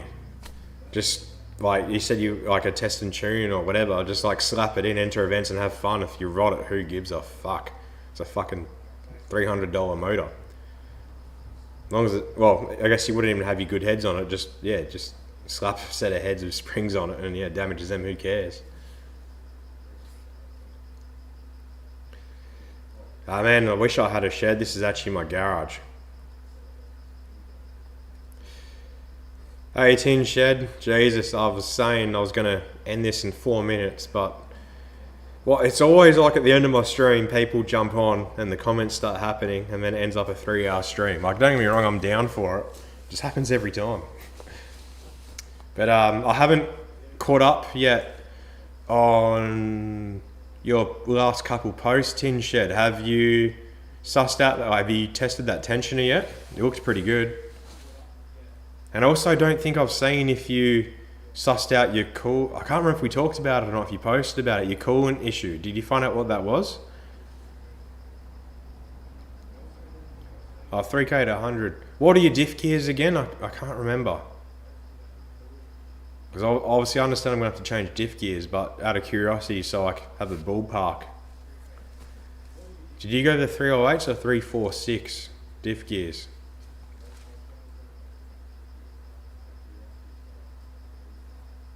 That's only slightly worse than the T56. Oh, you went 346. And you had 3.9s of a T56, eh? So that'd be like the equivalent of me going to 308s from 3.7. Sorry, 308s from 3.7s. Yeah, okay. That's not actually not that bad.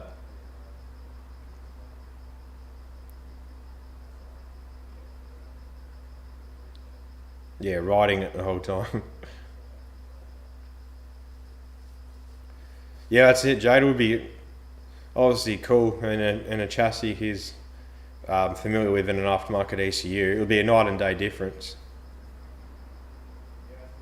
Yeah, 3.9s of it. Yeah, that's not that bad then.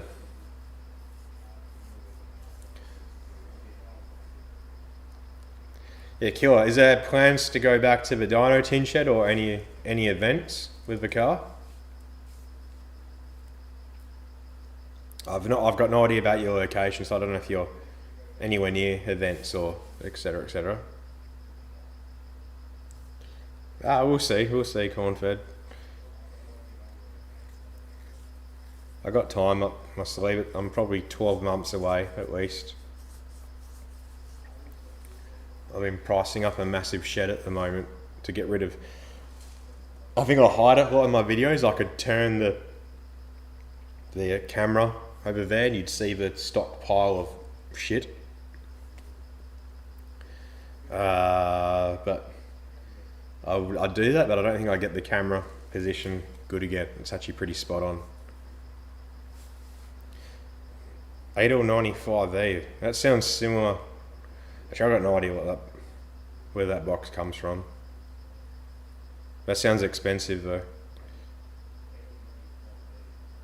Oh yeah, back to do a little touch up. Did you have, once again, I'm really sorry, I did watch it, but I got a shit memory. I can't remember it. But on your 600 plus runs, did you have belt slip on that?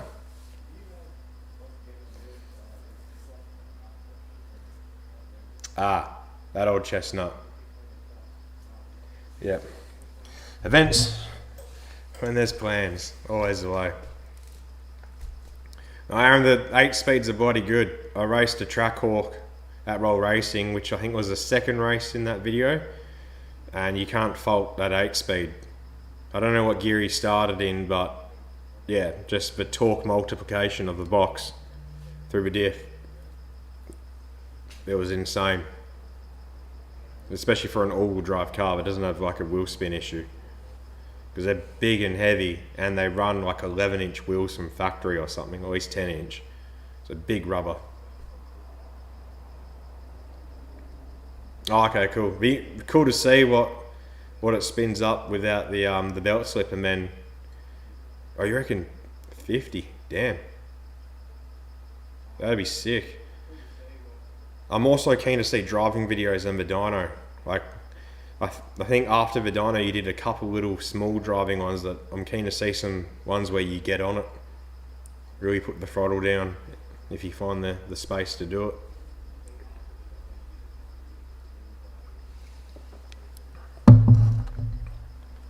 And then if Cornfed and myself do a meet there, that'll be good to get your car down there. I'm assuming that was an extra O for goop. Oh, really? So air was escaping under the charger. Damn. So that means your boost readout will be lower too, hey? So you're actually making more.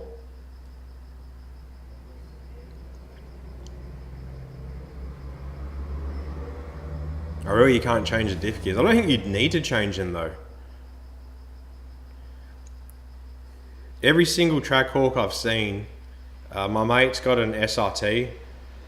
He loves Trackhawk, so obviously he shares some videos and everything with me on that. Every single Trackhawk that he's shown me, they're like the diff gears and the gearbox, they're like the perfect combo for no matter what power you have. Like he's shown me some 1200 horsepower ones, and they're just bang on. They don't rev up too quickly. They don't bog down. They're just spot on. So it's probably why no one makes diff gears for them. They're just not needed. Yeah, right. That'll be interesting to see then what it does spin up. Did oh, you got an IAT sensor as well, don't you? And that it'll be interesting to see some data on that with what your IATs are. Obviously the boost and obviously your power. Once you get all that sorted, it'll be quite interesting to see.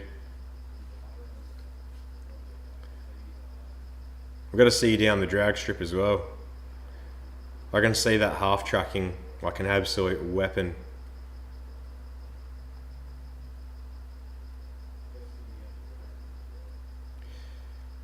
The thing is though, is with factory gear sets, they don't generally break. It's for aftermarket stuff that does.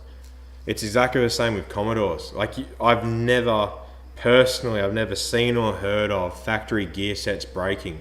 It's always the aftermarket motive ones. I'm not sure if Spicer's factory, but I'll just say Spicer because I know they sell gears. It's always those gears that break. What breaks in the factory diffs are the internals of the LSDs, like the spider gears in them, or the actual, I don't know what they are, Koch setups or whatever, but they fail or slip. But I've never ever seen a gear set break.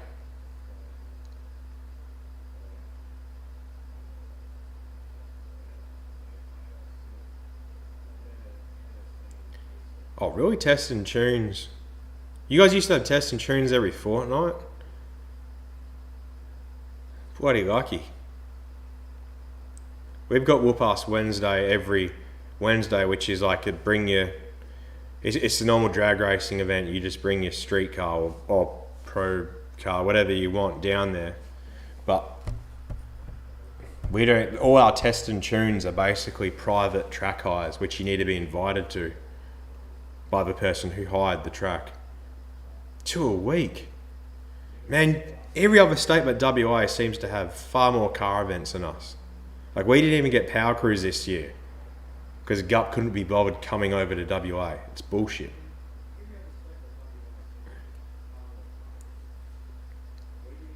I mean, I think it's Queensland. Like you guys get like 3 events like Power Cruise. It's like Power Cruise, Power Palooza, Power Play, or maybe they're New South Wales or Victoria, I don't know, but I know that states seem to get every single thing. I mean, also as well for drifting, it seems that there's a Matsuri like every month in Queensland. Like what the hell? In WA we get 2. We get like around Easter and then Halloween. It was this weekend right now.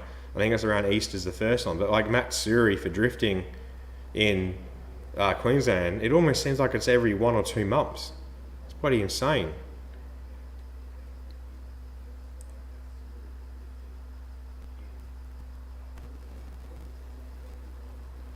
No, it had nothing to do with our government, Aaron. It's just GUP didn't want to come here. But when Power Cruise, we've had our borders or whatever situation has been open for months. There's been no issue with coming here or people leaving. Like, I'm talking months, I mean months, like well and truly beginning of the year. It's just GUP was too lazy to organise coming over here. It's the same as Roll Racing, because it's a Queensland-based company. They've been too lazy to come over to WA, so they just made 3 events, and then the second event they do, they've limited the numbers and they've tripled the price. And you're just like, oh cool, so majority of WA misses out again on a car event because usually entry is $60. This time it's $160. Who wants to pay $160 for Roll Racing? Plus you still got to pay either the day license, unless you've already paid for the yearly license, and then you still got your fuel, tyres if you run out of them. If you have to hire a trailer, you got that cost, etc., etc. If you already have your trailer, then fuel to get there and back. It's just like, it's stupid.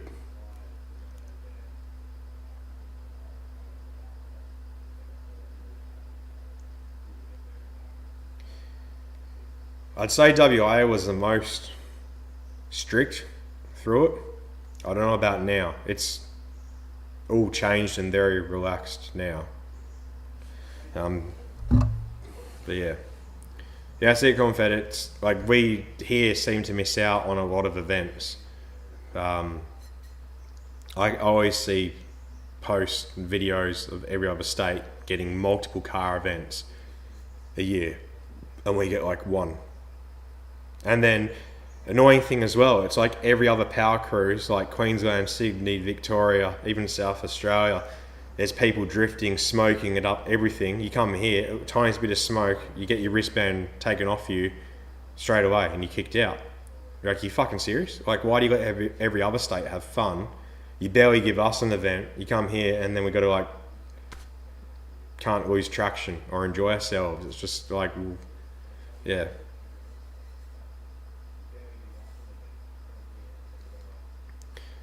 Well, Tin Shed, that's another thing. Everyone skips WA for music events too, because every main music person who comes here is from America.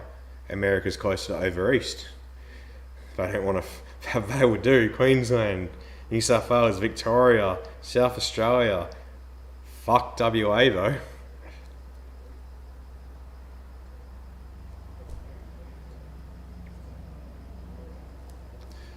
Cheers, Cheddar Cheese, for jumping on the stream. I appreciate you being here. I know it's late where you are.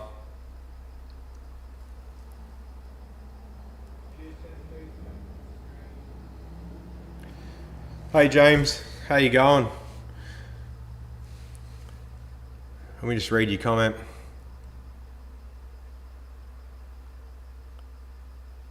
So James, on that sense, corn-fed boost is better answering that question. I actually don't have any experience on the VR ECU.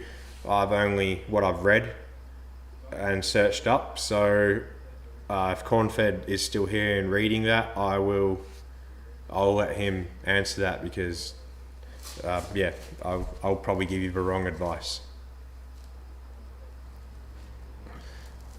Yeah, and that, oh yeah, everyone knows here Gup's been about the dollars, but the thing is though, is everyone in WA will pay the dollars for the event.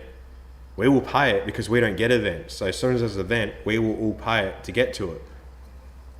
That's the thing. Well, racing, not so much because it's just a straight line thing, but something like Power Cruise where you should be allowed to like absolutely rape your car, thrash it, destroy it, power skid, drift, race people on the straight, you know, you get to let loose, people pay for that. Like VIP in WA is sold out basically instantly because everyone wants it to get the most amount of track time and get a garage or infield spot to put all your crap.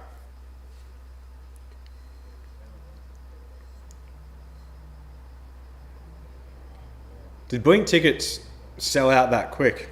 Because from memory, they're doing a reunion tour, aren't they? With I can't remember his name. The original person who went off and is like a big alien activist thing.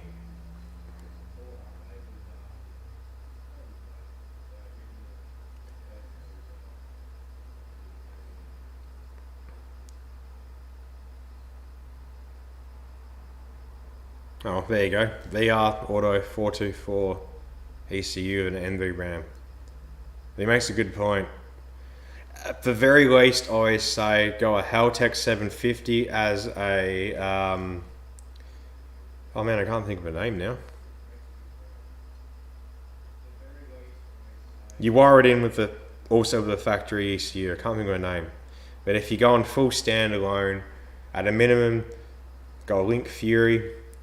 A Link Thunder is preferable over that. I think a Link Extreme has come out now, which is also good. Or a Haltech 2500. There's EMU make plenty of good ECUs as well. Piggyback, that's the word. Thank you, Cornfed.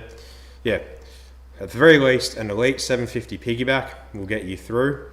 Otherwise, there's a full standalone Link Fury, Link Thunder, Link Storm, Haltech 2500, obviously if you want to be a baller, Nexus R5.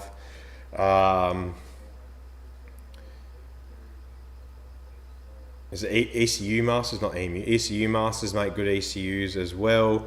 Motec obviously, but they're very, very pricey. yeah, that's about all. But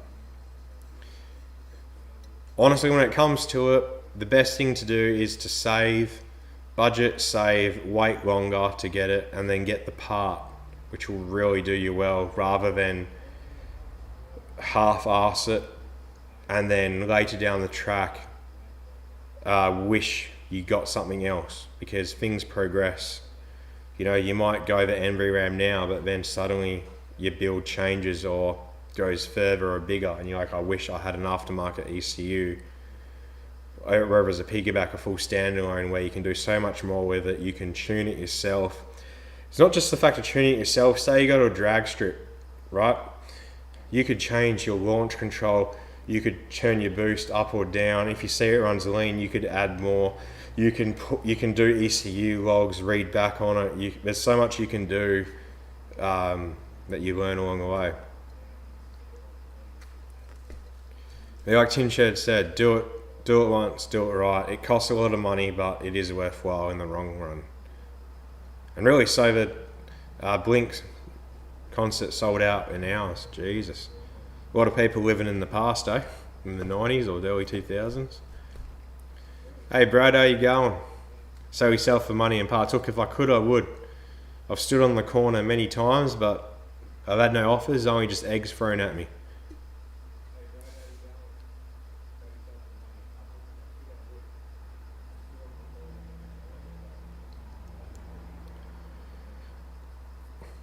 Well, Aaron, it's not even the bicker, it's the people who host them. It's gut that's causing the issue, and all this and that. But the problem with that is to be able to host an event at a track like that. It's a lot of money. One, you got to hire the track. Two, you got to pay insurance. Three, I think you got to pay for like lighting towers if it goes into the night. You got to make sure you're going to get enough entrance to cover your costs of everything and break even. You got to hire staff, you got to pay staff. It's kind of the things you need to kind of be established to be able to do it.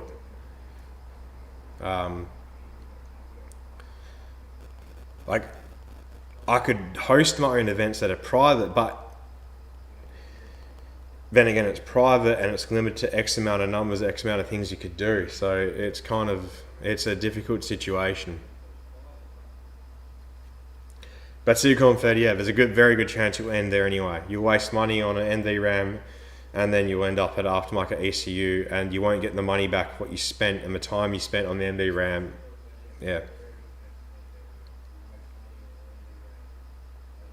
Yeah, well, Brad, the first aid things change. You can't just have your first aid ticket, apparently. You have to have a spotter's certificate now there, which is something completely different.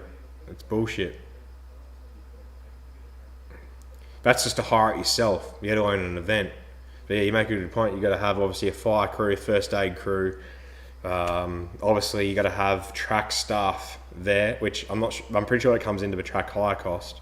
But you got to have track staff there to obviously open the track and close the track and this and that. And then you got the food stalls. So I don't know the deal with that, if that's covered in the track cost or you got to pay them to open up, even though they make money for being open because everyone eats and drinks. There's a lot to it. When you look into it properly, there's a lot of things to sort out.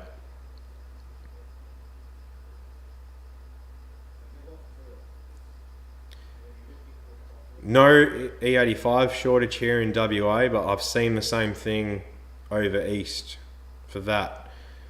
I'm not sure what the go is. So maybe it must just be, like you said, Melbourne and Sydney.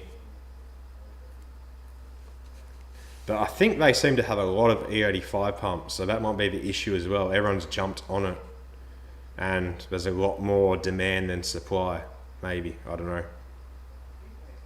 I don't know where E85 comes from.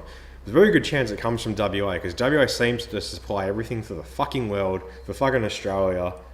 We sell everything that we get for stupidly cheap, and then we buy it back ridiculously expensive. Because we got just dumb fucks.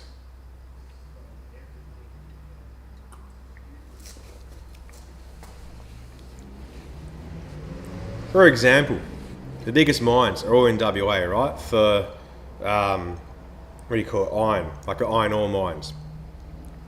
Say, I can't remember the exact number, say we sell it for 30 cents a tonne, right? So we sell it to China for 30 cents a tonne, we buy it back for like $18 a tonne. Fucking stupid. But yeah.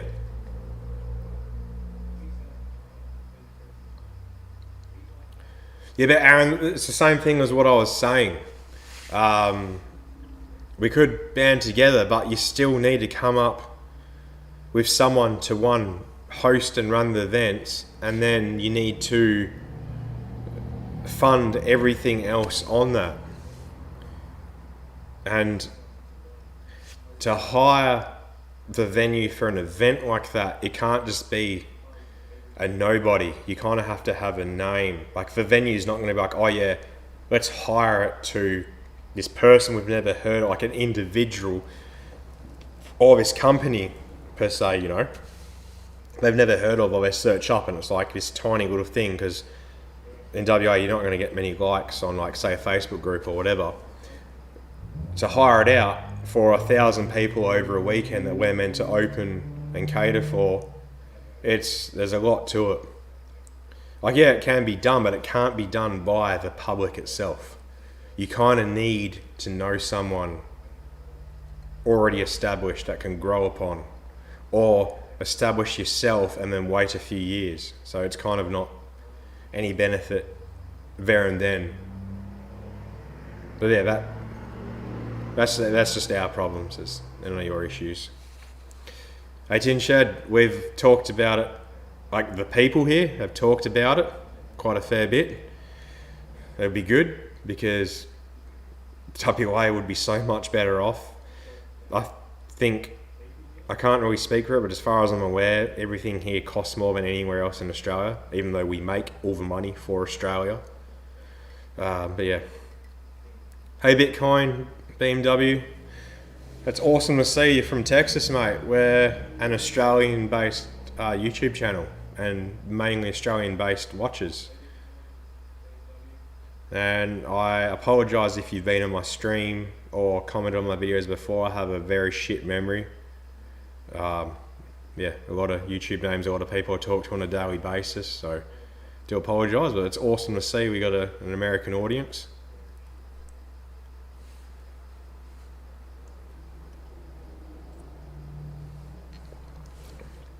Maybe I should start spamming all my videos and crap over on the American pages a bit more.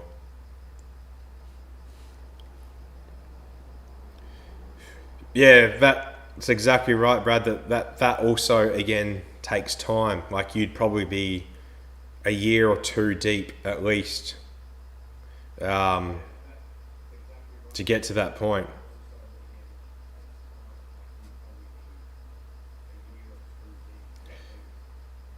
No, I agree on that, Aaron. It's everything skips WA, and when I say everything, it's, you know, in quotation, everything comes from WA. But yeah, it's the biggest state as well, isn't it? Probably the biggest state, but not the most populated per se or whatever. But everyone flies to WA for work. The mining scene is filled with fucking Queenslanders. And there's a lot of Victorian cunts as well. But there's a lot of Queenslanders. At some point, it was like 80% Queenslanders were in fly in, fly out. Because that's, you know, the money's here. You earn the money here, you fuck off home, you spend it back in your state, and WA sees none of it again, which brings our economy down.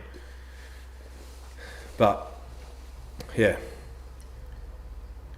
Northwest needs a drag strip. I believe there is one up north, but it's not open anymore, or open very much, if you're talking about North WA.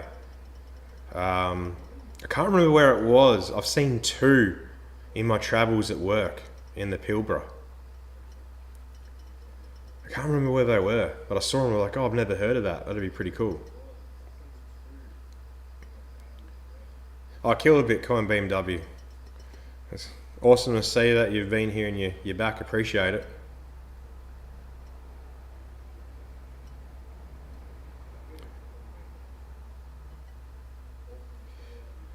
Yeah, tin shed. That'd be cool. Definitely. You know, if I'm pretty sure, man. If I ever remember it, I'll post about it or whatever. Hey, look, you're not wrong, Aaron. Yeah, James, I've seen heaps of dirt speedway up there. Whereabouts are you located?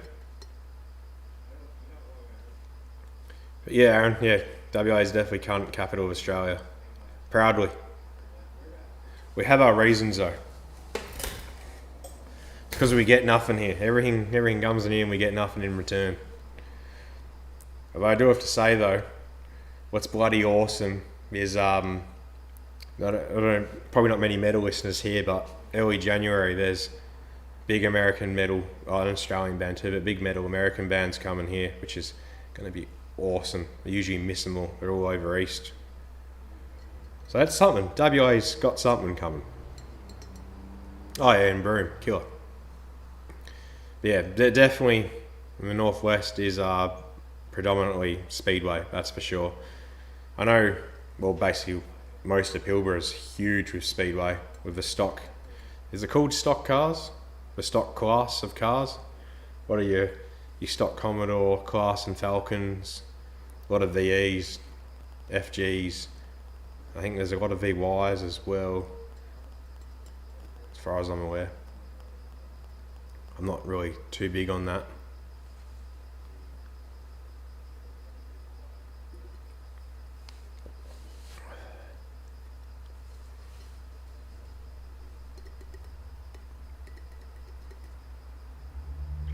Street stock, that's the one I'm thinking of, yeah. Yeah.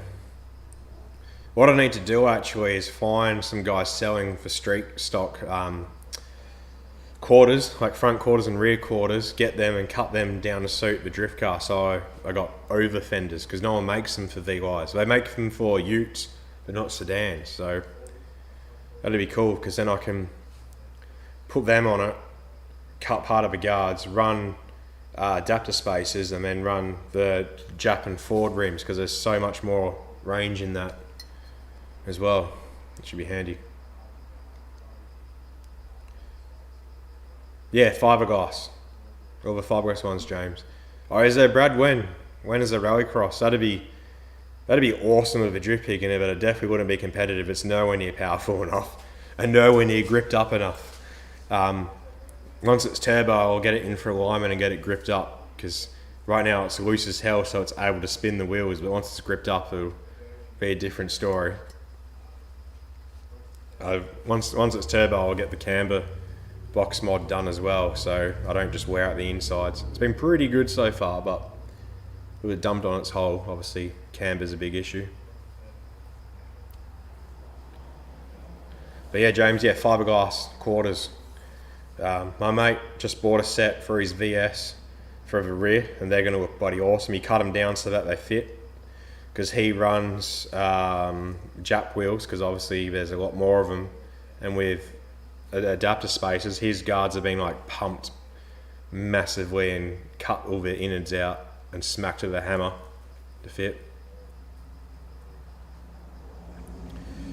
That'd be cool, James. I'm not quite ready for it financially yet, plus skill-wise. Wouldn't benefit me just yet. I'll be spending money on something I don't need. But I'll keep that in the mind for the future. So if you jump on a live stream in, say, like 6 months or whatever, or a Facebook post, hit me up, mention it again. Because by then, hopefully, I'll be dialed in. Yeah, that's it, Colin Fed. They suck. I'm lucky here, D-Speed make decent spec wheels for Commodores, and D-Speed are WA based. In WA we got North River and South River. I don't know about other states, but that's just what we class it as. He's North River, by like complete opposite end, so it's an hour plus drive, which for WA, like Perth, that's considered like the complete other end of the world. It's very dense in between, so it's considered very far in that sense. But yeah, he's there, but they do make spec wheels that suit, but the 18s and apparently with drifting and Commodores in up to like a VZ chassis, you want 17s max. It's better for grip for wheel spin and also for steering on the front and 18s. At the moment, I'm running EcoJet's rear wheels on the front. So it happens to be every drift event has been just after a drag or oil racing, so I've already had the ET Streets on this and them off, so it's worked out well. But I do need to save up and buy myself some actual rims for the drift car, some front runners where I can have semi-slicks on it because I just got cheap wing longs. And I got to stop running stockies on the rear because obviously there's no grip on them and the sidewall's massive, so the flex on that. Got to get some 17s to them. Yeah, which is difficult because I could just buy any 17 that's cheap, but I also want it to look good. But I don't need it to look good because it's a fucking V6 Commodore and it's a seat time car that's going to get smashed up. But I'm like, fuck, if I'm spending money on it, I want to like the look of it. It's an endless fucking circle there. BMW rims fit, but they're usually very aggressive offsets for Commodores. And most BMW rims are alloys, which you like the factory cast alloys, which aren't the best for drifting. Especially if you pop a tire, they will. I can't think of the name of it now. The outside lip just turns to shit very quickly, and you can have sealing issues for the tires. But yeah, the BMW rims are. You kind of need to smack the guards out a little bit for them. Yeah. I'll probably just start by buying a set of 4 when they're on sale or after paying them or something. Use them for a while and just keep using the tyre changes there. But then once I buy a tyre machine for here, then I'll probably buy another 4 and then go to events with 8 rims with tyres on it. So 4 sets ready to go. And I probably will just end up running 18s on the front just because I will. But yeah, just because I like the Rotor Grid copies, I like the look of them, so I'll probably buy a pair for the drift car eventually one day, get semi-slicks on them, and that'll be the front runners, and I'll just buy 17s to the rear. Good compromise.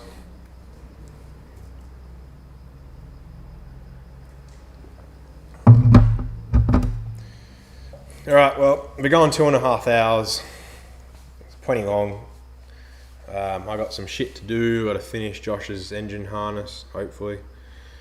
Got to finish unloading the Hilux, let you guys enjoy the rest of the evening, get ready for work. I've got to clean up in here a little bit. I want to try download some drift footage as well, make a post tomorrow about that. So I'm going to end the stream here. I don't know if next hour and a half I'm about to do a stream. There's another drift event with a different company. I'm not sure what time that finishes, so I might make it to a stream, I might not. No promises yet. We'll see what happens. If not, I might just have to do a stream on a Saturday night, which that might hurt for views because I know Saturday night's a big night for people to do stuff, understandably, but we'll see. Yeah, man, I'm lucky I still got 2 days off and then I'm back to work for 2 weeks. But I've got 2 swings left and then Christmas break. So I really shouldn't buy stuff between now and my Christmas break, so I've got money for the Christmas break. So yeah, I'll try to hold off on it. But it's always difficult. Something always fucking pops up that is too good to let go. It always happens. But I'll try to resist. Hopefully I can sell some car parts that I have and make some money. Anyway, I'm going to end the stream. Thank you for jumping on and watching. We've already lost 3 viewers who fucked off because I'm rambling now. So yeah, look forward to next Saturday's video. It's when I'm at the drag, so you can watch me drive. Absolutely shocking. Driving mod needed and incoming. I will just have no mechanical sympathy next time, and it is what it is. But yeah. So I hope you guys all have a good week at work, good rest of your Sunday evening, and hopefully I'll see you guys next hour and a half for a live stream. If not, one after that should be good. And then over Christmas I'll do weekly live